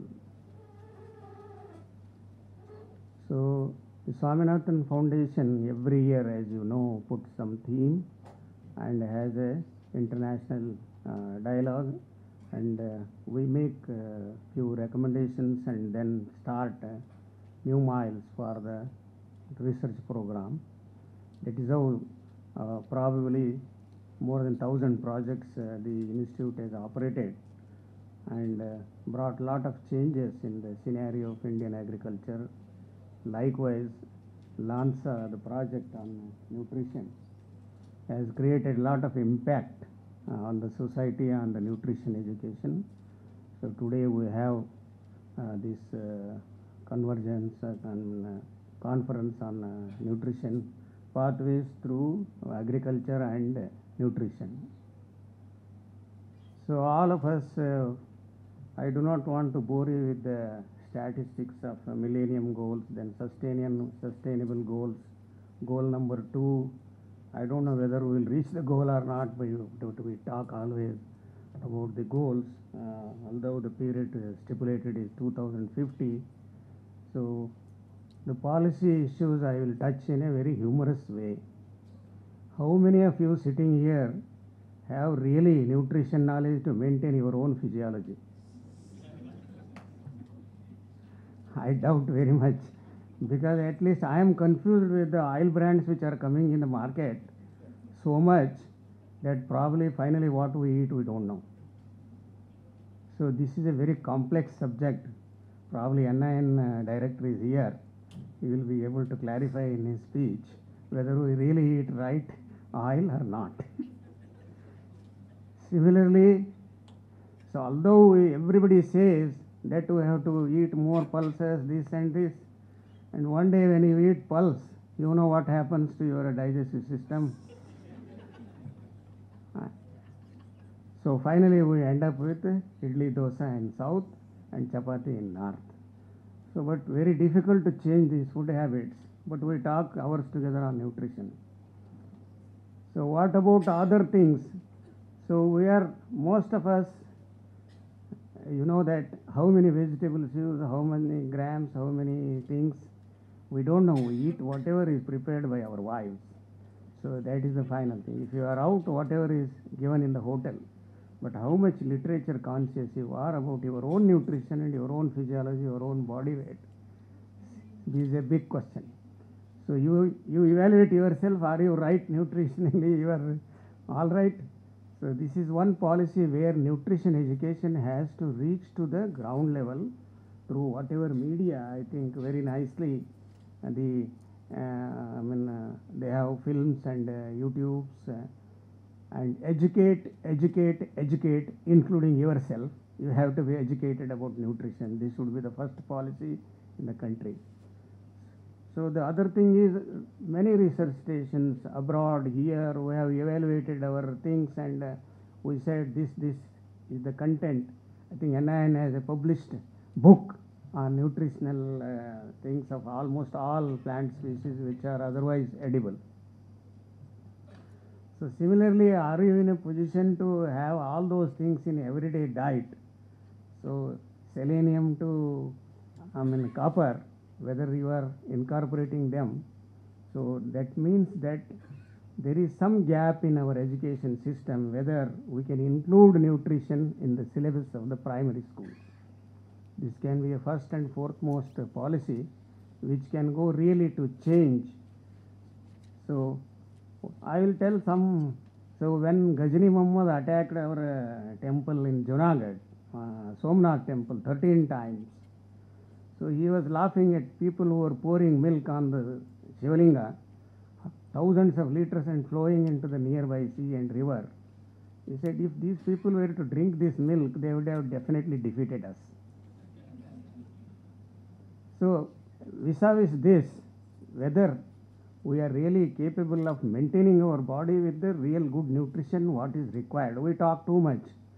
That is one thing that I want to impress, that educate in whatever way the villagers or the. So I feel that the nutrition deficiency, as it is applied with the statistics only with rural people, much of the people sitting here have more deficiency than rural people. So this is a fact. So some people overeat and create malnutrition.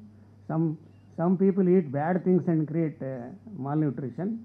So it has to be educated in a. Coming to other facts, see, India has a very excellent traditional knowledge,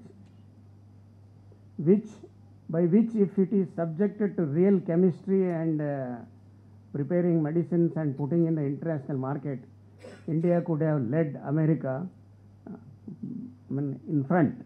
So India would have in front and America would have in back. So just to quote an example, I attended an international conference on safflower at Bari, Italy. There, Chinese came with a safflower plant, 80 medicines, whereas it is native of India. We do not carry even a single medicine. Only we say that safflower petals are good. It can even change the color of the skin, and it has good. The tea is good for heart. all we say whether we have products, but Chinese fellows, they brought 80 products out of a safflower plant. They really have a herbal chemistry and nutrition chemistry, and our chemistry is only in textbooks and teaching. I never practiced. So if chemistry can be changed in India, if labs can be created everywhere with the ancient traditional knowledge what we have about the herbs, I think we can win over the world in treating people with herbs only. So I feel that nutrition and herbs garden have to go together in the policy making, because I am always in the villages. Out of 30 days, I will be in 20 days in the villages. So they have better chemistry, although physiologically, biochemically not proved. So if you have a liver problem, they will give some small Philanthus species, very small, they call Bhunelli in Kannada. So if that is given, liver is cured automatically in 5-6 days. If jaundice is there, they will give castor leaves crushed, and within 3-4 days it is gone. So with such a traditional knowledge what we have, probably it has to be put to the scientific theme by the nutrition institutes, that what traditional knowledge. See, Dandin is here. We have a cucurbit called mekikai, small cucumber in villages which grows as a weed. Against your foreign exported spine gourd, which is about 5,000 crores export business now, this is much better than that. Whether we can put in the international market, this mekikai in international market, it has all the properties to cure your digestive disorders. So this is where the chemistry lies behind our nutrition. The chemistry has to take forward step in nutrition, in establishing good institution and good labs in the country, and educating the villagers in this policy. Coming to farming system approach, where it has been listed, I feel that I can take my own village example. My family in those days had 160 acres of land, and we had one small Muslim fellow by name Mustafa. He had only half an acre land. So he was earning more than 160 acres land, which my father was earning, because he had all the vegetables, all things which are required for the village. He was selling in basket, he was adding dung manure and growing. We were growing single crop jawar, cotton, like that. And when the prices were very low in 52, it was 1 rupee 16, 20 kilos was the jawar price at that time. You can imagine he was earning more with chilies, vegetables and other things. So it is not the question of acreage of land which you hold, but the intensity of farming. That's where the farming system pathway. I have few examples. That we had a Bharat Vikas Sangam great mega mela in a mutt called Kanneri Mutt in Maharashtra, Kolhapur, where we had a garden established for 100 different crops. And the income for 100 different crops after meeting the nutrition need of the family was 2.5 lakh rupees per acre. And according to the canopy of the crop, according to the growth stages of the crops were distributed. Some on pendal, some spreading on the ground like that, all vegetable fruits, even at different heights also. You can imagine what potentiality is there in land, provided water and soil fertility are maintained and you can put the species. But the problem with the small farmers in village, when you ask to grow so many things, who will aggregate and market? So the next thing is the institutions have to have some aggregation and marketing facilities built at village level with a cold chain, so that they can be taken to city markets. So this can be another policy thing, that if you can really want to encourage so the real nutrition to other people, so it can be done through. So now the question is the integrated farming system. We talk. So you have this, you have that, you have vermicompost, you have cattle, you have poultry. And are you in a position to do? The people who are sitting in the room, anybody can do it on the ground. Talking is very easy, but doing is very difficult. So managing different animal species, crop species, herbal species, trees, but it takes time, minimum 5 years to establish the full system. So who gives the money for this? Although we talk, therefore I feel that like UNICEF, we have to have a Indian fund for establishing institutions on nutrition at panchayat level, so that this can be taken care. It need not be. Reliance Foundation is working in Bidar district in 25 villages. The social input, what they have put, you may be surprised to know that there were no elections in the blocks where they are working. The leader was chosen based on his quality and social characteristics and not by voting. So villagers themselves have chosen who will be the sarpanch, who will be the panchayat member. That is the social capital they have put, and the other things are very, and there in a month to know the difficulties, what YouTube, so many tubes, but not in the field. So whether we created a position of home nutrition in KVK, but I think out of 680 there may be only 20 KVKs with nutrition specialist. I think Benigi will agree. Do you at least have, because you have a home science college, probably you have home nutritionist. So this is the lacuna that, so I think it has to be talked, conveyed to the administrators that, so when you take the name of the ministries in India, they are very fascinating and they are very attractive. Agriculture and cooperation and farmers' welfare, this is added. So similarly, health and family welfare. So all these things, whether we can really bring them down to village level. The policies which are there in the paper, policies which are there in the big institutes, can they be taken to village level? Definitely the farming system approach with multiple enterprises, with value added. See, if a Lamani sells Sitafal in the hill, when you are going with a car, how much you ask? You ask 10 rupees a basket. The same thing you take in Bangalore at 20 rupees one piece, but you are not able to give at least half the price what you give in Bangalore. Psychologically, we are also corrupt not to help the people who are really downtrodden. So if you can give Lambani about 500 rupees per basket, which contains about 100, it will be 5 rupees only. But in Bangalore market, we are giving 40. In Singapore, it is $2. If it goes to America, it may be $5. See, I will just I think Indian Institute of Millets, Tonapi was to come. Yes, come or no? He will be coming.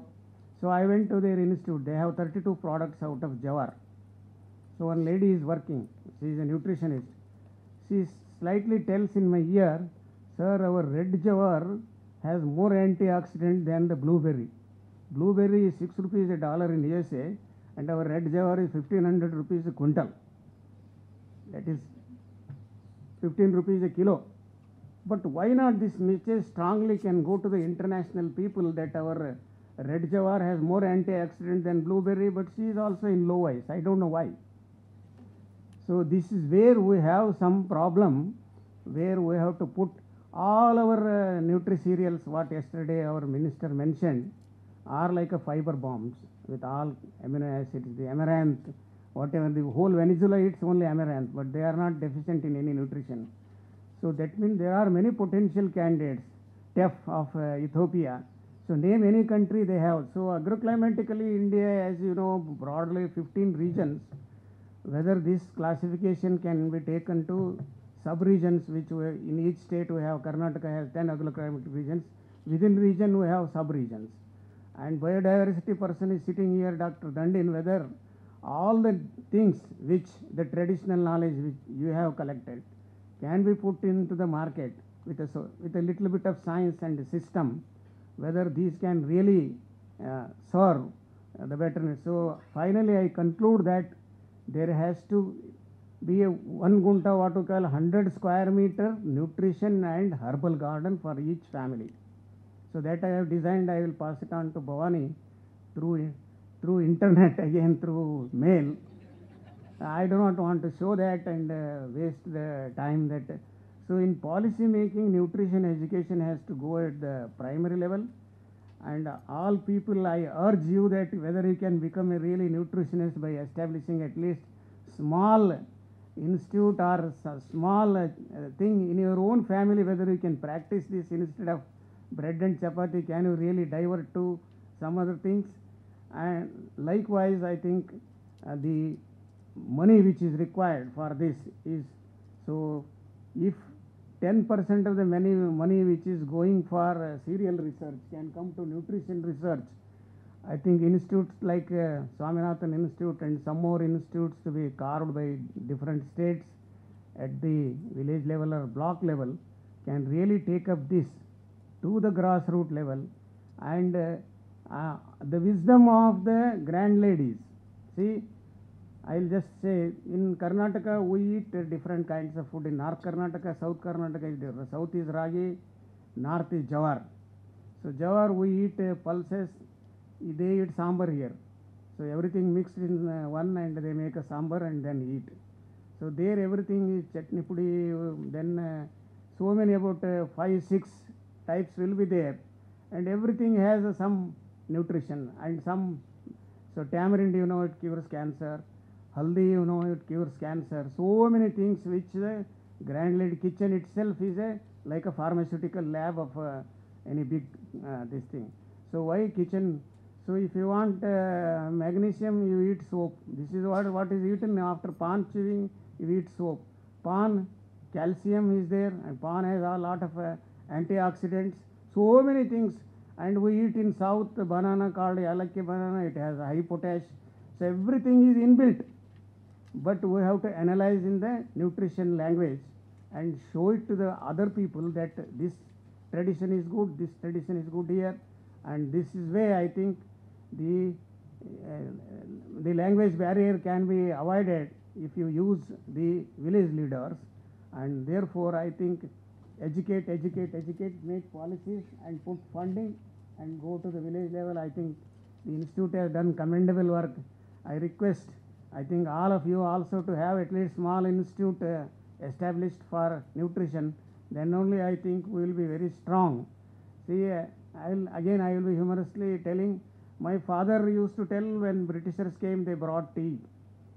He says Indians were lifting gunny bag with full of 1 quintal. In those days, palla 120 kg, like this. They were annoyed with the strength. They are these people this much height only, but they are lifting. Even with 6 feet, we are not able to. So my father used to say they brought tea so that these people hunger can be met little bit with the tea, so that their strength can be reduced and we can win over for and rule for 1,000 years. Now we say tea has antioxidants, so many things like that. So that's how I think there has to be an institution mode, policy mode, fund mode for to achieve real nutrition security through home and herbal garden, just 100 square meters. Thank you very much. Respected Swaminathan ji and respected dignitaries. So here I am going to present towards the food sovereignty, the millet-based biodiverse farming systems. As you know already, Dr. Patil Saab has already told, earlier rich people used to consume the rice, the poor people used to consume millets. Now the case is entirely reversed. If you go to Bengaluru market, you will get the millets-based food is at the rate of 120 rupees per kg millets, which is not easily available. That much that has already created the one. Now the government has announced, earlierly we were used to talk about the food security. Afterwards they came towards nutrition security. Now they are coming towards the economic security. So without food security, it is not possible to achieve the economic security as it was targeted by the Modi in the year 2022. So just I will give the brief outlines about the nutrition sensitive agriculture. It is approach that seeks the maximum agriculture contribution towards the nutrition. This will give the 3 important benefits. It is enjoying the varieties for food and recognize the nutrition value of the food and good nutrition, both health and productivity, and the social significance of the food and agriculture sectors to support the rural livelihoods. Finally, this will involve the linking agriculture to the sectors that address the causes of malnutrition, namely education, health and social protection. This farming system for nutrition, this is towards the production and own consumption, what Dr. Patel has told. We are all producing a lot of food, but we are all only that was interested for sale. For example, papaya, which is very much rich in vitamin A, we can produce it. This is the only food crop which can get the tons in the unit area, but we are not able to consume. We are all sending that product to other states because of some of the wrong conceptions in their minds of the farmers. So this farming system for nutrition, this model seeks understanding whether and how the agricultural interventions can generate nutritional impacts in general and specifically explore the scope of the approach to improve the nutritional status of the malnutrition population. So in case of this information is already told by the previous presenters, the global hunger scale in India is occupies 65th rank. On the malnutrition index, it is also recorded even more dreadful. As per the United Nations, more than 200 million people in India are malnourished. The National Family Health Survey third conducted in the 2015-16 indicated nearly 50% of the children in India are malnutrition. If you take the latest data, it is still worse. But if you attribute the major reasons for Indian acute hunger and malnutrition to the systematic marginalization of the nutrition in Indian food and farming systems, because we are all neglecting the millets. So millets in the defense of India's food security, they are highly nutritious food crops which can hardly and they can resilient to the climate change. Now we are talking a lot about the things about the climate change. Ironically, over the years, the area under these crops has declining over, and because of the monocropping systems, commercial crops and high input agriculture. So India is the largest producer of millets in the world. Globally, it is also largest consumer of the millets. It accounts more than 40% of the world millet consumption. So in India, out of the total net sown area, 141 million hectares, rainfed accounts 85 million hectares, spreads over 177 districts. So rainfed agriculture contributes nearly 44%, and 75% is production of the pulse, and more than 90% of sorghum millets, groundnuts, and in case of arid and semi-arid regions. So even after a half century of neglect, the rainfed regions provides livelihood nearly 50% of total rural workforce and sustain 60% of the cattle population of the country. The millets will play a very significant role in the doubling the farmers' income by 2022, particularly in the dryland areas. So this is the Indian scenario about the dryland regions, and the millets are the harbingers of the evergreen revolutions, because they are very versatile, they are very highly adaptable, they are climate change compliant, and they can withstand the vagaries of the weathers and also produce a high biomass. And since they are C4 crops, they have got higher efficiency in absorbing and utilization of carbon dioxide. In India, millets are grown about 15 million hectares with annual production of 17 million tons and contributes 10% of the country's food grain basket. And these millets are adapted to the wider range of ecological conditions. That millets needs no irrigation. The soils which are very much suited for less than 15 centimeter depth, and millet production is not dependent on the case of any of the synthetic fertilizers. They can be turned as pest-free crops. And millets are amazing in their nutrition content, and each of the millets is 3 to 5 times nutritionally superior to the widely promoted rice and wheat.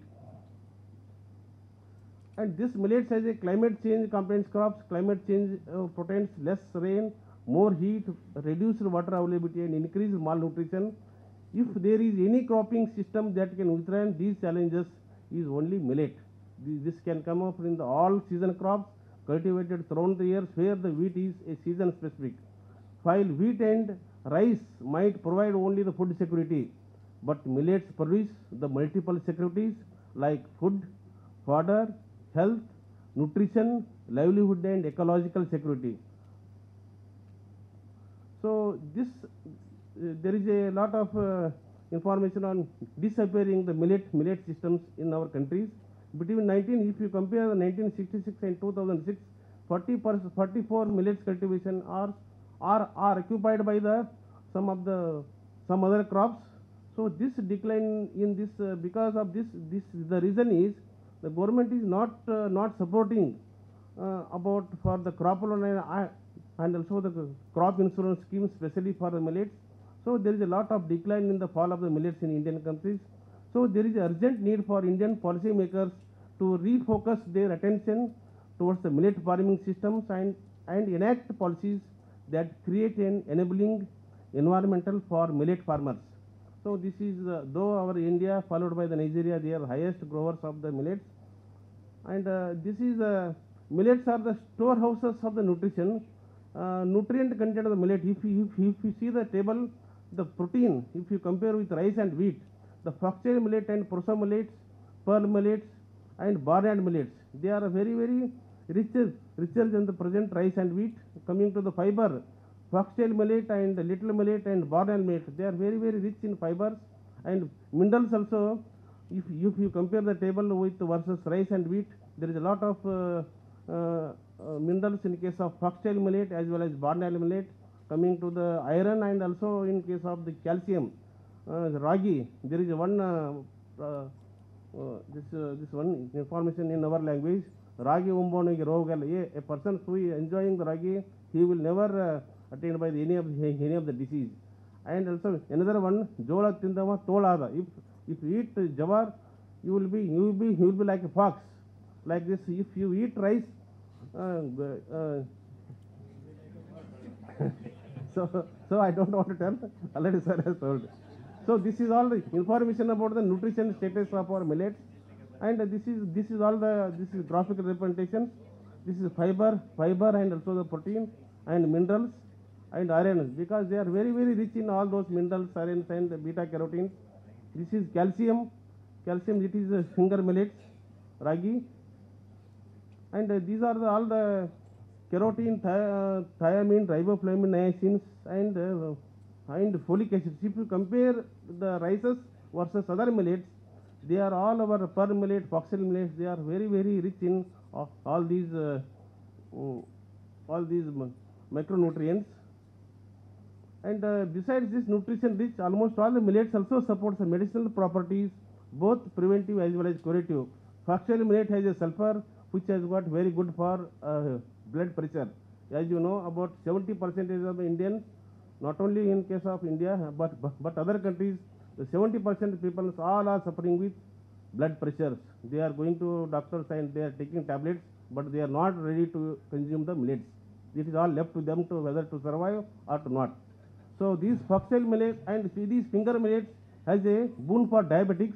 Most of the millets being high and rich in fiber, they will release the sugar very slowly. That why it is very, very, very, very helpful when compared to the rice. So this fiber content also helps in the heart diseases affiliated. And if you accept the principle upheld by the Ayurveda that our food is also our medicines, so the millets are the best bet for our food. So millets grown on the poorest of the soils. So most of the millets can be grown in very low fertility soil, some of acidic, and even in the saline also we can get the millets. Millets do not demand any synthetic fertilizer, as I already told. Millets are fast to pay crops, and millets are not just crops, but they are all very much impregnated under the different cropping systems. The most millets, these are under the diverse conditions, and the millets produces the multiple security, as I already told. Food, nutrition, fodder, fiber, health and livelihood and ecological security it can able to provide. And these millets are climate change complement crops, because we are all talking about the increase of temperatures by 2 to 3 degrees centigrade for every 30 years. So this increased temperature conditions and also increased water stress. Now there is a lot of quarrel only for water. If you want, the meaning of water is, in our Kannada language, we call it as Neeru. Neeru means Neeru. If you want to live, you have to know about the Neeru. So that concepts we have to, but under the stress, water stress conditions, these millets can be grown very successfully. And also the severe malnutrition. Somebody has told about the overeating also leads to the malnutrition, and so lesser volume of that also, that it can be successfully, this can be mitigated by the millets. The only millets have got capacity to meet this challenge, since they are already capable of growing all these conditions. And even under less rainfall conditions, these millets can be grown very successfully. And because of all these things, as I earlier told, this is amazingly combined millets can be only be called as miracle grains. Miracle grains.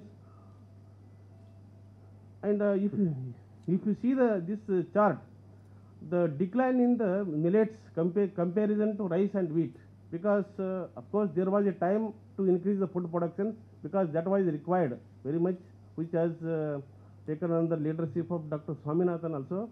But now there is a era of the popularizing the millets. This is how the millet area has completely decreased over from 1966 to 2006. And agriculturally, nutritionally and environmentally, this is quite tragic that we promoted the wheat and rice to register for whooping the increase of 285 and 125 percentage points respectively, but there is a minus 2.4 percentage declines in case of millets. This is the area from 2056-61 up to 2001-6. You can see the millet area has drastically reduced, whereas the wheat and rice has got increased threefold, increased very drastically. This is a declining area of millets. This is the graphical representations. Now the red one millets, that has area is completely reduced. So this data describes how the wheat dramatically climbed from 12.8 million hectares to 26.2 million hectares, double the area of its cultivations, and also the millets have suffered 42% loss of their cultivable area, dropping from 36.2 million hectares. So similarly, while occupying the pride place 40% of all cereals cultivated, so they have dropped to the decimal of 21%, especially in case of millets. So this crop will suits very well in integrated farming system. The farming system in India is pre-equipped with monoculture, that is only one crop at a time. This leads to the large crop failures. That why the most of the suicides are happening, especially in Karnataka, because our US Dharwad has initiated 24/7 for Raita Sahayavani, which is helping the farmers just to meet out the requirement of the distressed farmers. So under these conditions, the integrated farming system approach, that is intercropping with millets, will leads to the revival of the millet scenario in the country. This is we have already recommendation: pearl millet along with red gram 2:1 ratio, pearl millet with groundnut, both oilseeds as well as millets, and pearl millet and castor. So there is a lot of proportions we can able to utilize these millets in our cropping systems. And this is the groundnut plus foxtail 7:1 without any effect in the yield of groundnut, as well as you can also get this millets. So this recognizing retrieving the millets, some of the policy matters, because they are all water sowing, that already I have told. So it should be viewed as a climate change complement crop, and every millet farmer in India must be given a climate change bonus, diversity bonus, and water conservation bonus. The urgent and immediate need is to put millets into the public distribution system. Now the government is thinking to the supply of rice and wheat under public distribution system. So they also have to provide the millets. The Indian PDS system should be enriched with high nutritive quality of these millets if they are included in it. The nutritive index of millets with the major grains such as rice and wheat prove that the nutrient millets score highly over the other grains.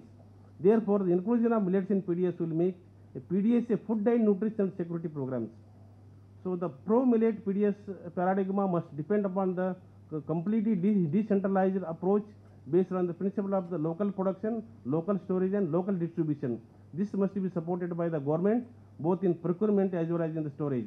Government must urgently provide space for millet-based food in the ICDS, school millet, school meals, and also the welfare hostel programs.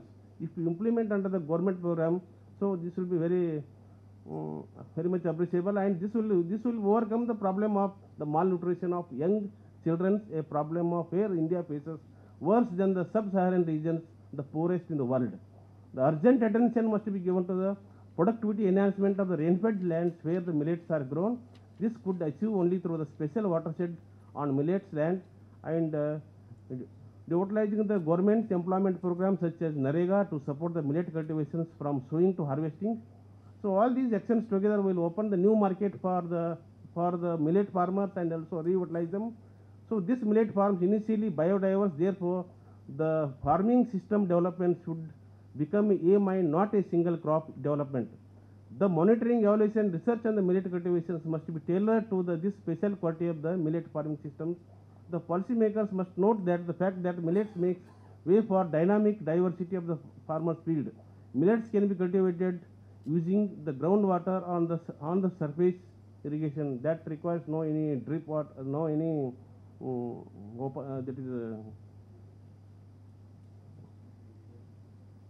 the underground water. The energy requirement for sources for chemical fertilizers, pesticides, waters can be zero, completely zero. This amazing capacity of this production system must be honored through the offering socio-ecological bonus to millet growing farmers. So institutional finance and insurance should be also be generously extended to the millets, and research institutions also give the new thrust for these areas. And this is the vicious cycle of the production of our millets in India. There is a lack of investigations on the research, and what our Dr. S.A. Patil sir has told, lack of investment on the research and development both in public and private. This leads to lack of processing and value addition, unavailability of wide range of this is the food products. So decrease in the market competitiveness of the small millet, reduction in the level of consumption demands for the small millet. That leads to the lack of policy support, lack of database on the small millet. This will lead to the subsistence level of the production and decrease in the areas and the production of small millet. So we have to intervene in the vicious cycle of this millets. Thank you very much.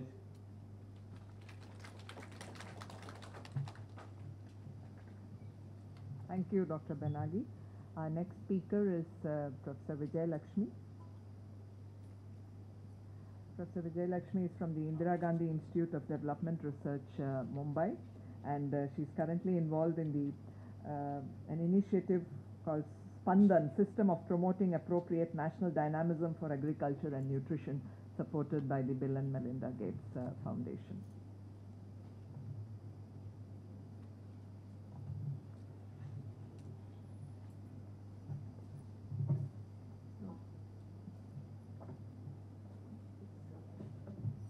Good afternoon, everyone.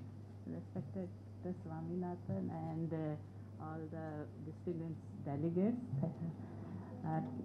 Today I am going to present the crop choice and dynamics in Indian agriculture based on the secondary data analysis, and as Dr. Patil said that it is world of internet. Mostly we are talking about internet, YouTube or what all tubes. So somehow my work is based on internet secondary data analysis. And speaking after so many distinguished speakers, those who have worked on the field, I want to add that yes, we also work in the field, but this particular part which I am going to present is based on the secondary data. And this is also a part of an initiative, as Bhavani just mentioned, the system of promoting appropriate national dynamism for agriculture and nutrition. We call it Spandan, and this is supported by Bill and Melinda Gates Foundation. And this paper which we are working on, it is a still working paper. My co-authors are Dr. Chandrasekhar and Soham Sahu. The gist of the paper is that this paper relates to three literature, like fallow land, which we all know is a big issue, and especially for India, cropping pattern and crop diversification.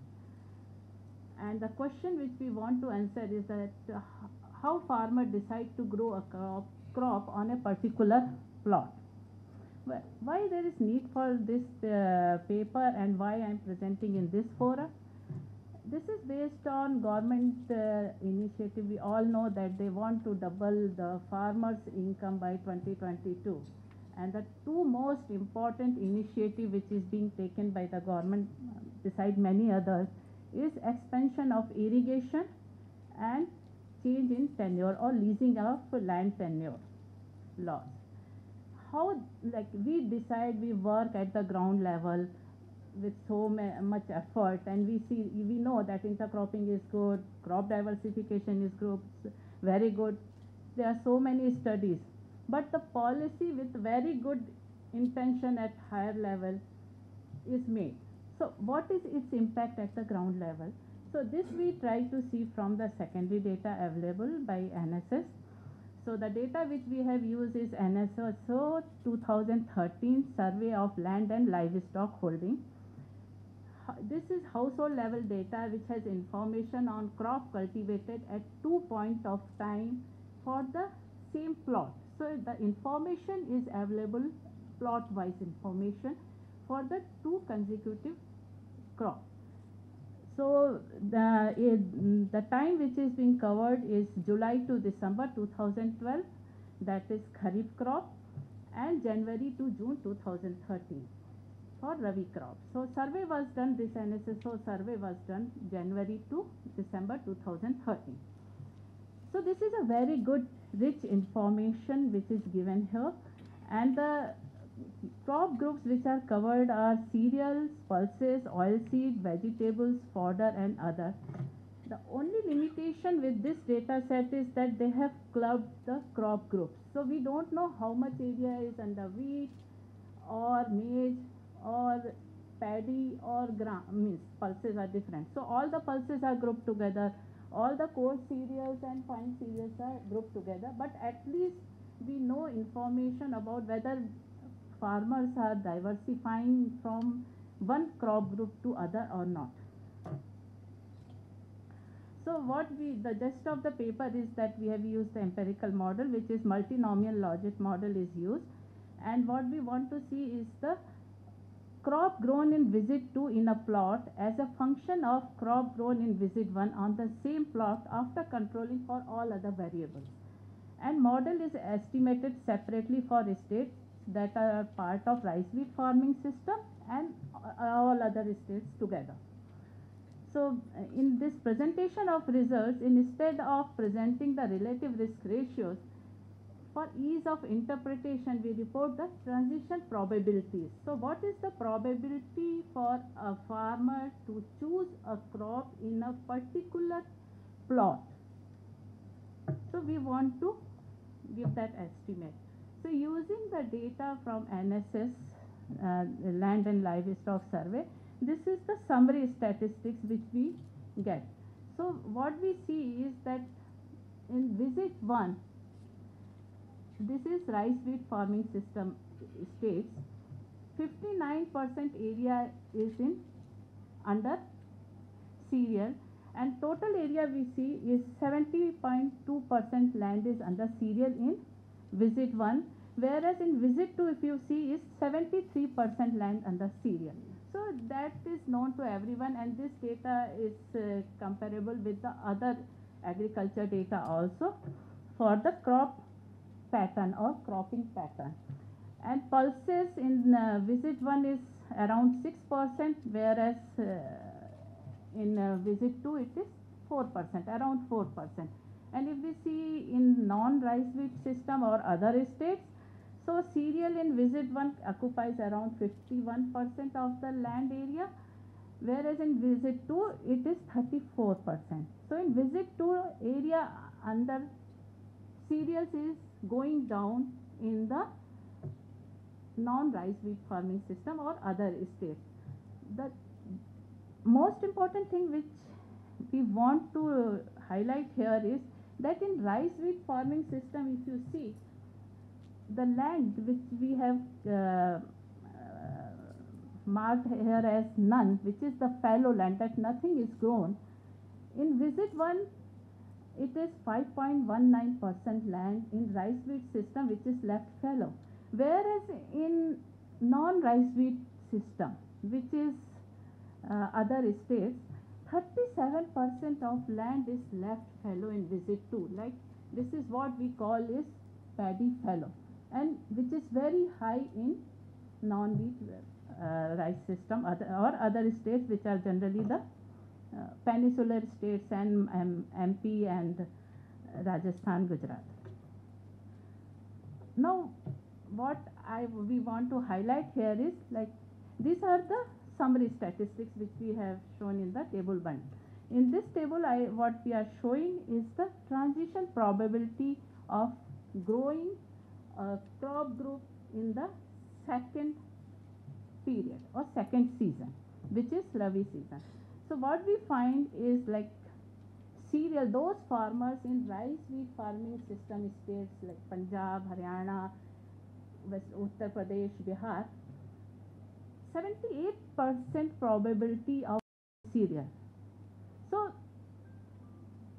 farmers are going to grow cereal, whether you talk about diversification, the probability of growing cereal after cereal is 78%. Whereas pulses from cereals, those who have grown cereals in first period, in Kharif season, probability of growing pulses in Rabi season is only 4.5%. So very low. And probability of leaving the land which was having cereal in the first visit, like Kharif season, is again very low, 5.4% in the rice wheat farming states. But when we come, the interesting thing is when we come to other states which are not part of rice wheat farming system, what happens, the probability of growing cereals to cereals is much lower than the rice wheat farming state. It is only 44%. The troubling part is the fallow or none, where nothing is being grown in visit 2, is 37%. So probability is very high. Now, this is the situation is of transition probability, what farmer will be growing in the same plot of land after growing cereal in first season, what is the probability of growing other cereal or diversifying to other crops, crop group, because I can't differentiate between different crops. So crop group. When coming to other states, the probability is very low. For pulses, it is only 7.6 from cereal that is going out. And the fallow land remains very high, which is 76%. The probability of leaving the land fallow in second season is 76%. It's very high.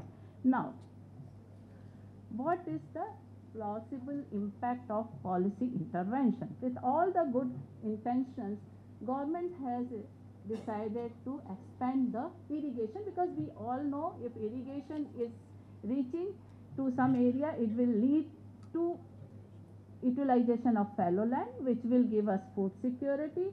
It may affect crop diversification. Maybe with the availability of water, farmers will diversify towards high value crops, especially vegetables, because they need more water, or to some other crops. This is what we think. So what we do, based on the estimates, we can now ask ourselves, what will be the transition probability if the irrigation is introduced from the same data, and we have simulation exercise is being done, and then we see the difference between these two scenarios, with irrigation, without irrigation, and what we get. This is the state having rice wheat system, and in this state, what we find, that once irrigation is introduced in those areas, then transition probability, like by 15% farmers are likely to grow more cereal. This is the difference between the transition probability with irrigated to unirrigated. So it is more area going towards cereal as you are giving irrigation, and this is those who are highlighted in red are significant impact. And the pulses, you lose area from pulses. So pulses area, once irrigation is introduced, is also moving away from pulses to cereal. And 2016 was the pulse year. The government has given so many initiatives has been taken for increasing the production of pulses. Now, with very good intentions, irrigation is also being, with all other business as usual scenario if we see, then what will happen? Pulses area is going down, and more area going towards cereal. And it is not very difficult to explain why it is happening like this, because of the assured market, procurement price and MSP for the cereals, and especially in this area it is rice and wheat. So government own policy is hindering in crop diversification here. Of course, with the fallow land will go down with irrigation.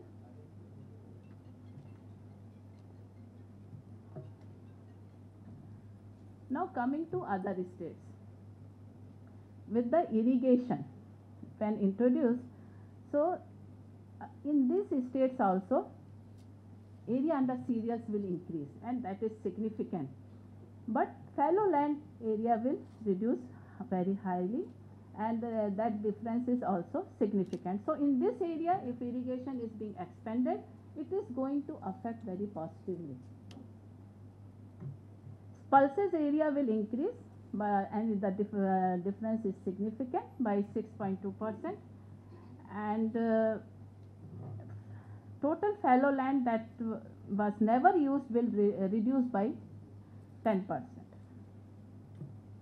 Now we come to other policy implication for tenancy laws. So if government is going to ease the land leasing law, because we know in many states it is very restrictive. So that's why many farmers are not able to lease in or lease out the land, and the efficiency is low of farming. So if we want to increase the income of the farmers and we want the farming to be profitable venture, then maybe leasing will affect. So what we have done, we have calculated the transition probability if size is less than 1. So we have clubbed that in 1, and others if the size class is greater than 2, because if tenancy is being allowed, many farmers will be able to lease in land, and then their operational holding might be greater than 2. And then we calculate the difference in the two scenarios and check if the difference is statistically significant. And what we observe, that in rice wheat farming system there is no significant improvement in these areas, whereas in non-rice wheat farming system there is a significant improvement. And if leasing is being allowed, more area will come out of cereal and will go to pulses. But then we find that some portion of land is going out of vegetable also because of leasing coming in, and fallow land will further go down. Pulses area also go down. So those who have planted pulses in visit 1, in visit 2, cereal area is going down. So from pulses to pulses will increase. So it is 3.6% increase. It is not a very small number, because this is the transition probabilities and difference of that. We have to compare it with the second table where I have shown the probability of shifting. So these are the significant difference. So leasing law is going to help in the other states in diversifying the crops out from cereals. And thank you. This is what I wanted to present here. Thank you.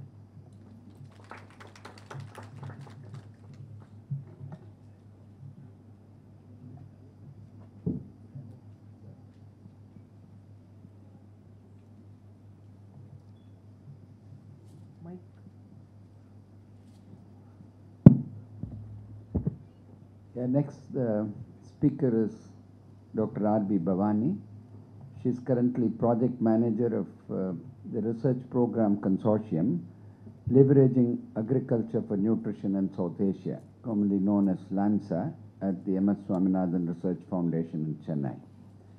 Starting her career as a banker with the State Bank of India in 1990, she switched to work in the development sector and joined MSSRF in 2000. Bhavani has a MPhil degree in planning and development from IIT Bombay and a PhD in economics from Madras University. Bhavani was a Chevening Scholar on the program for young Indian bankers in 1997 at the London School of Economics and Political Science, and has participated in the Women's Leadership Forum at Harvard Business School in the year 2009. She has been working on rural development and food and nutrition security related issues at the foundation. From 2004 to 6, she worked as Officer on Special Duty in the National Commission on Farmers, constituted by the Government of India. Her area of interests are sustainable rural development, food and livelihood security, rural credit, and history of economic development. Over to Bhavani. Thank you, Chair, for the very elaborate introduction. I request you to give me a signal at about 12 minutes so that I can wind up on finish on time. And what I'm going to present is the farming system for nutrition study that we here at the MS Swaminathan Research Foundation have undertaken to demonstrate under the LANSA Research Program Consortium. And it's a whole lot of a group of people involved here and working with the vision, the idea given by Professor Swaminathan, which he elucidated yesterday, the importance of mainstreaming the nutrition dimension in the farming systems design and how to make sure that all the different components of the farming system bring in this aspect and do it in a life cycle approach. So this is, in the traditional, the ICAR system, the integrated farming system approach is something well known and talked about, and the focus is on production, productivity, and income sustainability. You bring in the nutrition focus here to make it the farming system for nutrition approach. And what we are examining is the feasibility for such an approach to improve, to impact on have positive nutritional outcomes. This is a study underway since mid-2013 in Koraput in Orissa and Wardha in Maharashtra.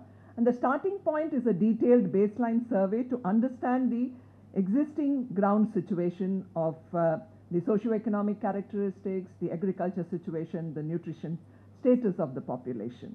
And that's how we went about it, starting with the detailed baseline survey as well as in parallel doing on-farm demonstrations with the community to gain their confidence. And so it's largely a population dependent on agriculture for their livelihood, and a sizable majority belong to the scheduled tribe community.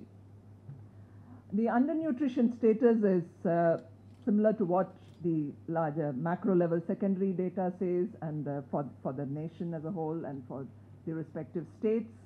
High levels of undernutrition among children below 5 years. The proportion of women suffering from chronic energy deficiency is higher than that of men, adult men in both locations. High levels of anemia and among children below 5 years, among adolescent girls, among women, and vitamin A deficiency as well among children below 5 years. The overall food consumption pattern, Purvi showed the slide in the morning about the diets being largely cereal dominated, a similar picture which emerges here, and consumption of all other food groups being less than the recommended intake. And working through the data, a little statistical analysis leading to that wherever the dietary diversity was better, there was better BMI and hemoglobin levels in the sample, the population that we were working with. And looking at the agriculture system, the Koraput and Wardha, they are two different agroecological zones. And Koraput, it's largely subsistence agriculture, paddy being the dominant crop. Wardha, it's largely commercial-based agriculture with cotton and soybean being the dominant crops. Sorghum used to be grown, was a dominant cereal earlier, but the area has come down drastically. In terms of home gardening or cultivation of vegetables, we found that in Koraput, as per the baseline, there was at least about 67% of the population having some vegetable cultivation. In Wardha, because of scarcity of land available around the homestead, it was much less. And so going through the pathways, it would be like agriculture as the food source, which is what we find in Koraput, and the food can go into your diets. It's largely through the income, which then needs to translate into your consumption of nutritious food, and you could have a combination of both. And the issues in terms of low productivity of crops, people still cultivating or using old varieties of seeds, and the farming practices being not the modern package of practices being prescribed by the agricultural universities in the vicinity. Overall, less crop diversity on the farms itself. And then problems of erratic rainfall, of wild animal attack. Some of these villages are in the vicinity of forests, so all of which have contributed to lowering the area under food grains. Also in terms of the constraints, if there is, it's just a commercial crop, you can use a weedicide or a pesticide, but when it's also a food crop, you need to have restrictions, so costs of labor, etc., coming in. And all of which kind of combining together to bring down the area under food crops, something which came out during the focus group discussions that we had with the population. And so given this context, to design a location-specific farming system for nutrition to address how to improve the household dietary diversity. And that's how we then started going about in terms of bringing in the focus on nutrient-dense crops, so essentially millets that Dr. Benagi spoke about, and pulses. Both are crops which are familiar to the area, but less area under cultivation and low productivity. So how to address these issues, how to bring in tubers to address vitamin A deficiency. So the OFSP model, the studies in Mozambique that Maria shared in the earlier session, introducing that. We got a lot of help from Dr. Archana Mukherjee of CTCRI to providing the necessary planting material. Cultivation of vegetables, promoting that to address, increase the consumption of all the different groups of vegetables, and specifically to address the problems. So if it's anemia, more of green leafy vegetables than the beta-carotene rich vegetables for vitamin A, etc. And again, animal source foods and how to bring that. So these were the issues we had in mind as we went about. And like I said, nutrient-dense crops, finger millets and pulses in both areas. In Koraput, it's finger millet. In Vardha, it is sorghum wheat. And in the homestead and nutrition garden, the vegetables and fruits. Pulses, PGNP is always grown as an intercrop in Vardha with cotton and soybean, but also again how to improve the area and also whether sole cropping would work, looking at different combinations. And underlying all this, like you shared the nutrition status with the community and then in discussion with them kind of evolve how you go about. And from the animal source point of view, it's been a limited intervention, but we focused on landless for this, for backyard poultry in Vardha and fishery in Koraput, where we have some results coming. So if you look at the trajectory, so we started with the baseline survey in the first years, and then the on-farm demonstrations and making the farmers, trying it out on the farmers' fields. So improved varieties of seeds with farmers' practice, with improved practice, and similarly, the farmers' practice, farmers' variety, make them see the difference and then opt. Also look at the economics of it and make because then it's for them to take it up, to own it and sustain the process. And in parallel also linking with the local research institutions, Agriculture University, the Veterinary University, the other research institutions available who could facilitate this, taking this forward and ensuring the sustainability, with the district administration for the supply of inputs and the local civil society organizations. And from following the baseline, the design of the intervention from 2016-17, it's been more on in terms of going forward in terms of scale, increasing the number of farmers willing to take up these interventions based on the results that we were able to demonstrate on farmers' fields. And so essentially, in one sense, if you look at it, it's been the focus just enhancing, improving, introducing improved varieties of seeds and enhancing the improved production practices itself was able to bring a lot of change. So essentially, if that extension's role were playing more effectively on the ground, that itself would bring in change, plus the farmers' access to the kind of knowledge transfer that we were able to bring in, and diversification through crop intensification. So just to quickly go through what we've done in Koraput and Vardha, and generally it used to be just, they are both rain-fed farming areas largely. Irrigated area is very low, and so the second crop, very limited second crop. And paddy and fallow would be the practice, whereas now it's like paddy followed by pulses, paddy followed by finger millet in irrigated areas in Koraput. In upland areas, there's like in Koraput, it's the terrain, it's like lowland, medium land, upland. And in upland, again, where there used to be just maize, bringing in a maize PGNP intercropping. Finger millet through broadcasting, but with transplanting you get better yields. And again, fallow lands bringing in orange flesh sweet potato. In Varta, it used to be, again, rain-fed farming areas, cotton, soybean, sole crop and fallow, or with PGNP intercrop. But again, bringing in with PGNP, also trying out green gram, sole cropping of PGNP, sole cropping of green gram also in some cases. And wherever there was irrigation, there is wheat and Bengal gram during the Rabi season, again trying to bring in sorghum and more of the pulses in the Rabi season as well. Just to give an example of how the economics has been working out, and also sharing as we share it with the farmers. So this is in the case of the kharif paddy traditionally grown in Koraput, and how much the cost of cultivation is just without taking into consideration the family labor, so it's just the A1 cost. But with paddy and pulses and paddy and finger millet, the returns that they got over an average over 2 years, much more than what they were getting traditionally, which was calculated during the baseline.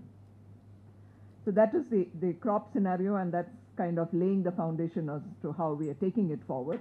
In terms of nutrition garden, it's again making sure nutrition garden, as per what Professor Swaminathan's definition, in terms of making sure all the groups of vegetables are there included in the garden. So that's what makes it a nutrition garden, different from a kitchen garden.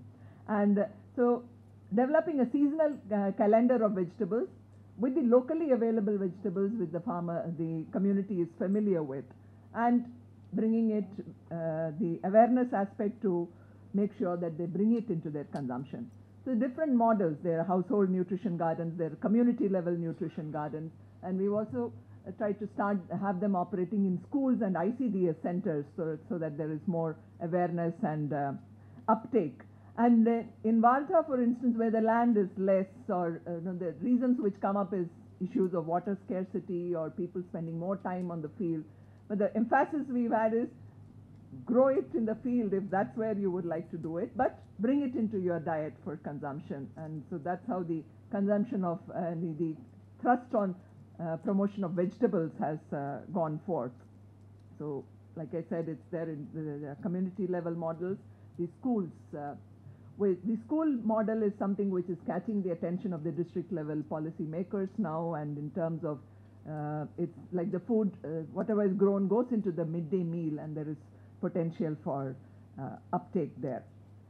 And how do we make it all sustainable? You're working with the rural community. Maria spoke about using different measures, like community theater, etc. So building the capacity at the community level, making them the champions who will take it forward. So we've been engaging in building the capacity of rural men and women, and addressing again the different social groups and selecting them on that basis, understanding their current practices, bringing in the understanding of what is a balanced diet, what should an ideal diet comprise of, and how can you manage to get it with the current and in the current environment with the kinds of foods you grow.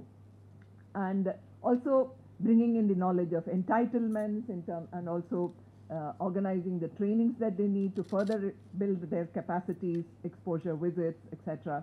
In terms of even after the LANSA would be a limited project, but even beyond that, the community needs to own it and continue the process.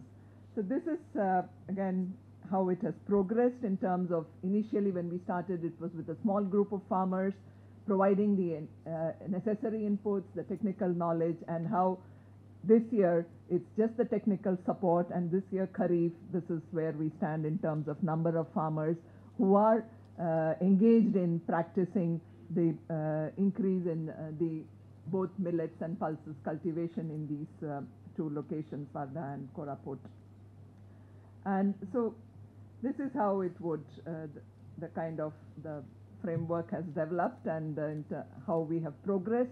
And we are now in the process of end-line survey to assess as to what has been the change from our baseline survey in 2013-14 to the situation now in 17-18.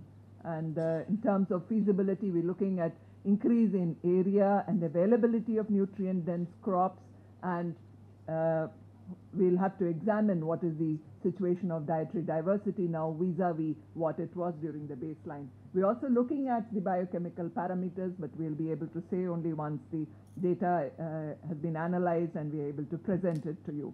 And in terms of issues and challenges, yes, along the way when you're working on the ground, agriculture itself is one of the riskiest professions in terms of the weather and the conditions that they have to work under, the threat of wild animal attack that I mentioned. The input supply, the supply chain, that's a major challenge where, again, this vacuum, the extension system not working the way it should. So ensuring availability of quality seeds, the market aspect, which has already been cited by speakers before me, the availability of labor for the necessary operations, and how to effectively make it integrate all the other how to effectively address or integrate all the other components. And in terms of, again, sustainability, we are working on bringing in the seed system and community seed banks in tribal communities. That's something traditionally they are used to. So in Koraput, the community seed system to ensure that they have this, retain the seed for the next season, farmer-to-farmer exchange of seeds, how to bring in better storage of seeds, agriculture, nutrition, the engagement that I mentioned, linking up with all the local level institutions, the district administration, so that the linkages are there and this can go forward. The value chain development, which is also mentioned by speakers earlier, that's something which is going to be, again, very crucial for sustaining the whole process. Policy advocacy, a lot of speakers before me have made similar suggestions. Again, we would, I think, we'll have to collate it all and build it together. But again, the thrust is to make agriculture policy, right from agriculture education, research, and policy, has to bring in this nutrition dimension if we are to address the problem. So our engagement for advocacy is at different levels, starting with the community and then the block, district level, moving on to the state and national levels. And that's where we are, in the stage at which we are with this study as of now. And that's it. Thank you. Myself, Dr. Vidyarthi Vikas from Antony Whitbread Institute of Social Studies, Patna. I have some observation on Dr. Vijaya Lakshmi Pandey statement that if lease-in allow, more area come out under agriculture. Madam, as we have experienced that the person who is actual tenants in agriculture, they are actually working as a tenant, as a orally. What will be ceiling limit to lease in or lease out? And what will be the terms of condition in this regard? Does it will promote capitalist or corporate towards agriculture, or we are ready to hand over all the land in the hand of a capitalist? And two, does this policy strengthen to small or marginal farmers? If yes, then how? Thank you. Thank you. I'm not a nutritionist, nor am I an agricultural scientist. I like to cook and I like to eat. I'm a little puzzled that all through this morning, I haven't heard two words which drives my cooking and my eating, and I suspect most of your cooking and eating. One is called taste and the other is called flavor. You know, if we had to depend on nutrition, education, and knowledge to survive, I think human beings would have died out a very long time ago. We were driven by taste and flavor. I was wondering whether we should not really be talking about taste and flavor when we come to consumers and people who eat, because I think that determines it. What worries me is that the food industry understands this, and they have been undermining our decision making with fantastic chemistry, which actually goes right to our evolutionary roots. That's why Maggi noodles is so popular. It's got nothing to do with nutrition. They have figured what makes people eat. Thank you. I just wish we could get into that. Thank you. I'm Suresh from Indian Agriculture Research Institute in New Delhi. And observing this presentation, there was a lot of discussion on millets. They're having a lot of, as told by the panelists, it is rich with nutritional quality. But my doubt is that the farmer will take cultivation of a crop based on the income that is the farmer gets. So here the varieties or the new crops are having, these traditional crops are having varietal attributes which should be valued by market. But what's the kind of marketing system change that we can foresee, or what you are proposing, particularly to Dr. Bhavani Madam, in the Lansa project also, what we see is that the crop is produced and consumed, but there was so much focus on marketing. So what kind of a marketing system change can be visualized in this scenario? Regarding systems for nutrition, actually, this aquaculture and fishery subject has been, we have not talked much about it. Actually, if you realistically look, the most concentrated from whatever the malnutrition deficiency, particularly micronutrients, specific amino acids, and essential fatty acids, these are all the richest sources. So that we have to consider a significant bit, and we can, these particularly aquaculture people from the coastal and poor areas. So this is a very good source of nutrient, and it can eliminate most of the nutritional deficiency in the micronutrient balance. So we have to give considerable thrust to aquaculture, and this is particularly food from fish and shrimp. So this I wanted to consider. I'm from Orissa University of Agriculture and Technology, Orissa. My question is to Bhavani ma'am. Whatever you are producing in nutritional garden in Koraput area, the farmers, they are habituated to sell their produce, whatever they get in Koraput. Have you studied whether they are consuming their produce from nutritional garden? And so far as my knowledge is concerned, there are millet growing areas where the malnutrition and hunger, hidden hunger is rampant in Koraput and other districts like Kandhamal and Raigada. So it's a question of sustainability of their food system. I think I just wanted to put one issue on the table that we have often mentioned this morning, that labor is a constraint. But I think we really need to disaggregate whose labor, if you're looking at it from a nutritional point of view. Because some of the studies we've been doing with LANSA is that the women's labor is going on increasing. And we find that there's a clear trade-off between women's productive work in agriculture and the time that is spent for cooking and feeding the children. So I think if you're really thinking about nutrition-sensitive agriculture, we also need to take into account the labor time contributions of different people, particularly the women in the household. Otherwise, you may increase agricultural productivity, but as we found in Koraput and Wardha in our studies, that the time available during the peak seasons for women shrinks for cooking and for feeding.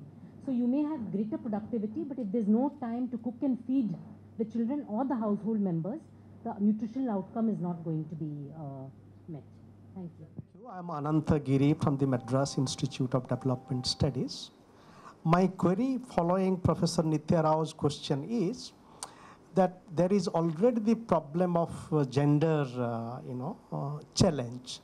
So Dr. Bhavani, in your intervention, whether there has been a specific focus on gender transformation, for example, what has happened in terms of nutritional status of women after this intervention. This is also related to Professor Patil's, your observation about in this Reliance initiated program, there was a program for men cooking once a month. So what has been the impact of such an initiative in terms of a different gender role and different way of being with food and kitchen? If you could kindly elaborate that. What we are saying is land leasing is required not for the capitalistic venture or anything, because of the very small fragmented land which the farmers are working, and they are willing to lease in land and make their farming more profitable, because they are working in a very small patches, and there are farmers who are willing to lease out, but because of the restrictive lease laws they are not able to lease out their land, so that land is lying fallow and which is unproductive.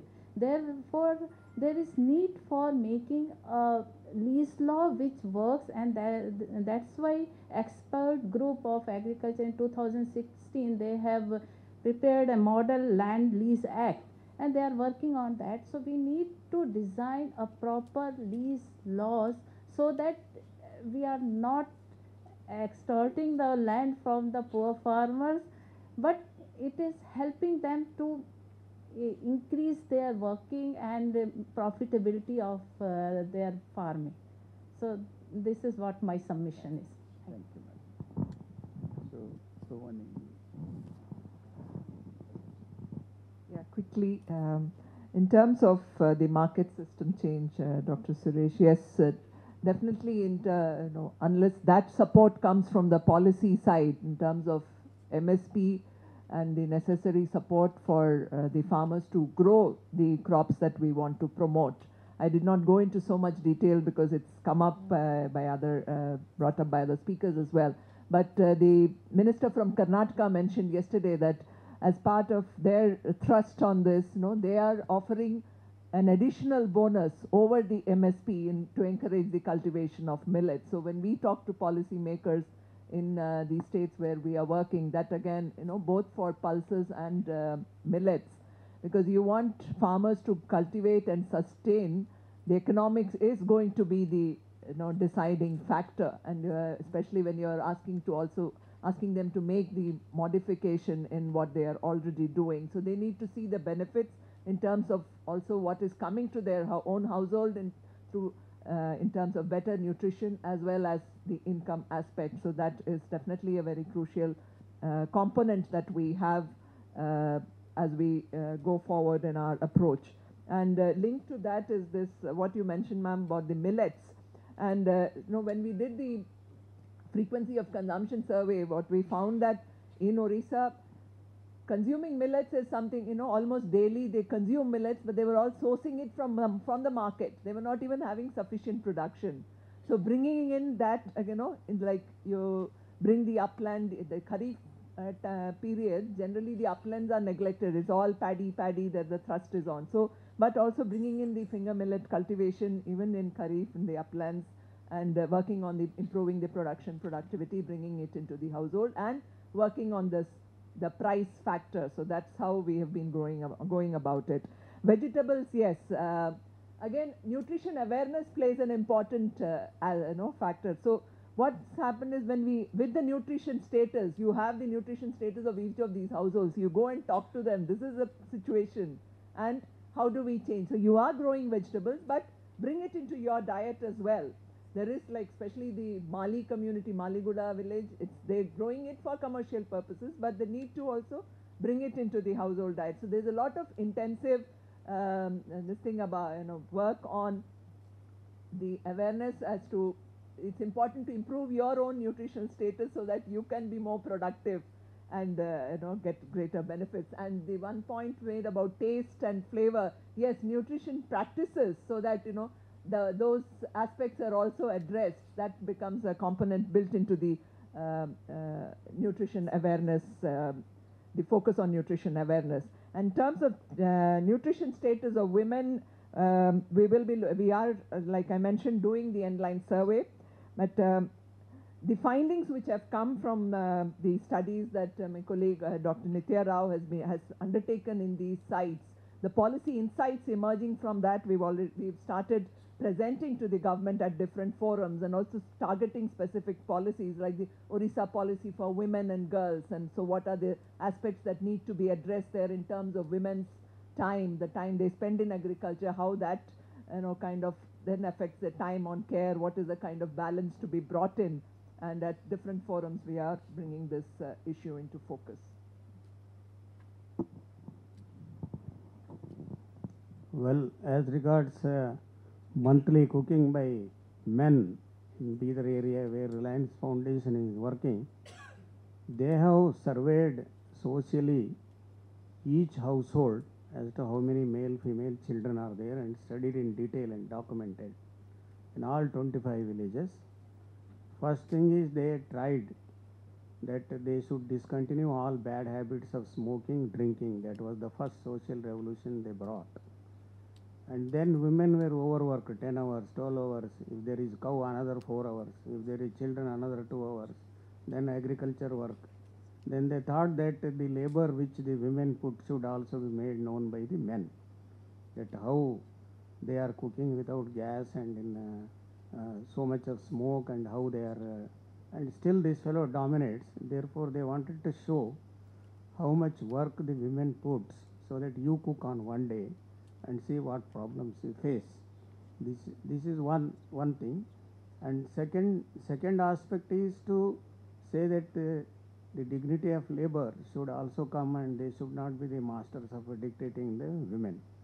So all these things put together, it was a social capital built in that, where people, without election, people have been elected, and no smoking, no drinking.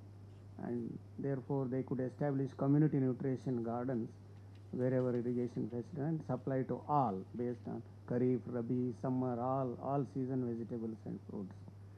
As regards flavors and tastes, I think as much as I have learned, taste buds are fixed from the local foods. By 7 years, all taste buds are fixed. So wherever you go, you will be remembering your own native food. That is what the taste indicates. So the Tamil Nadu people cannot leave dosa even if they go to Delhi. So I think similarly, if the northern people come to south, they will be searching chapatis and parotas. So these are certain things. But flavor market, if it is in scientific term, it is a big international market which the developed countries are exploiting, and probably there has to be a lot of research on flavor and taste. So most diversified taste and flavor exists in India, because our food is more diverse and more ingredients from different states, different regions, different castes. Everybody has their own. But one thing is sure, always the hut food is much better than the 5-star hotel food. Okay, as we come to this end of this first technical session, I won't make any attempt to summarize what went through this long 3 hours. We had a very rich session, and if the first technical session is any indication of what is to come, I'm sure we are in for a very good treat. I'd like to just mention a couple of points. Firstly, we heard a number of these presentations, each one giving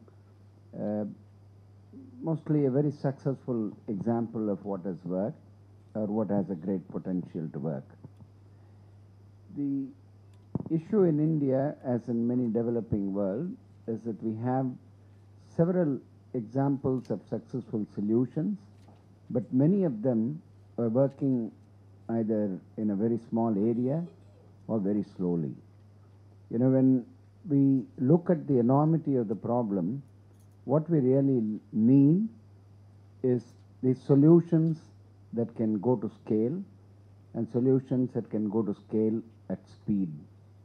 So I think from what we learned, we are at a point where we have this farming system for nutrition, which is really at a point where it has to go to scale. There's no more, it's not at a point where we take it to multiple pilots, but like what Sir, the former executive director of MSSRF said, this is at a point where we have to take it to all the Krishi Kendras. We've got to take it across the country at a time. And that is what, and we don't have to cook it all. We can take it as it is, and things can be contextualized, and things as we can learn as we do it. So with that, I won't delay the lunch, and I thank all the speakers and all the participants for your active participation, and thanks MSSRF for giving me me and other panelists this great opportunity to interact with you. Thank you very much.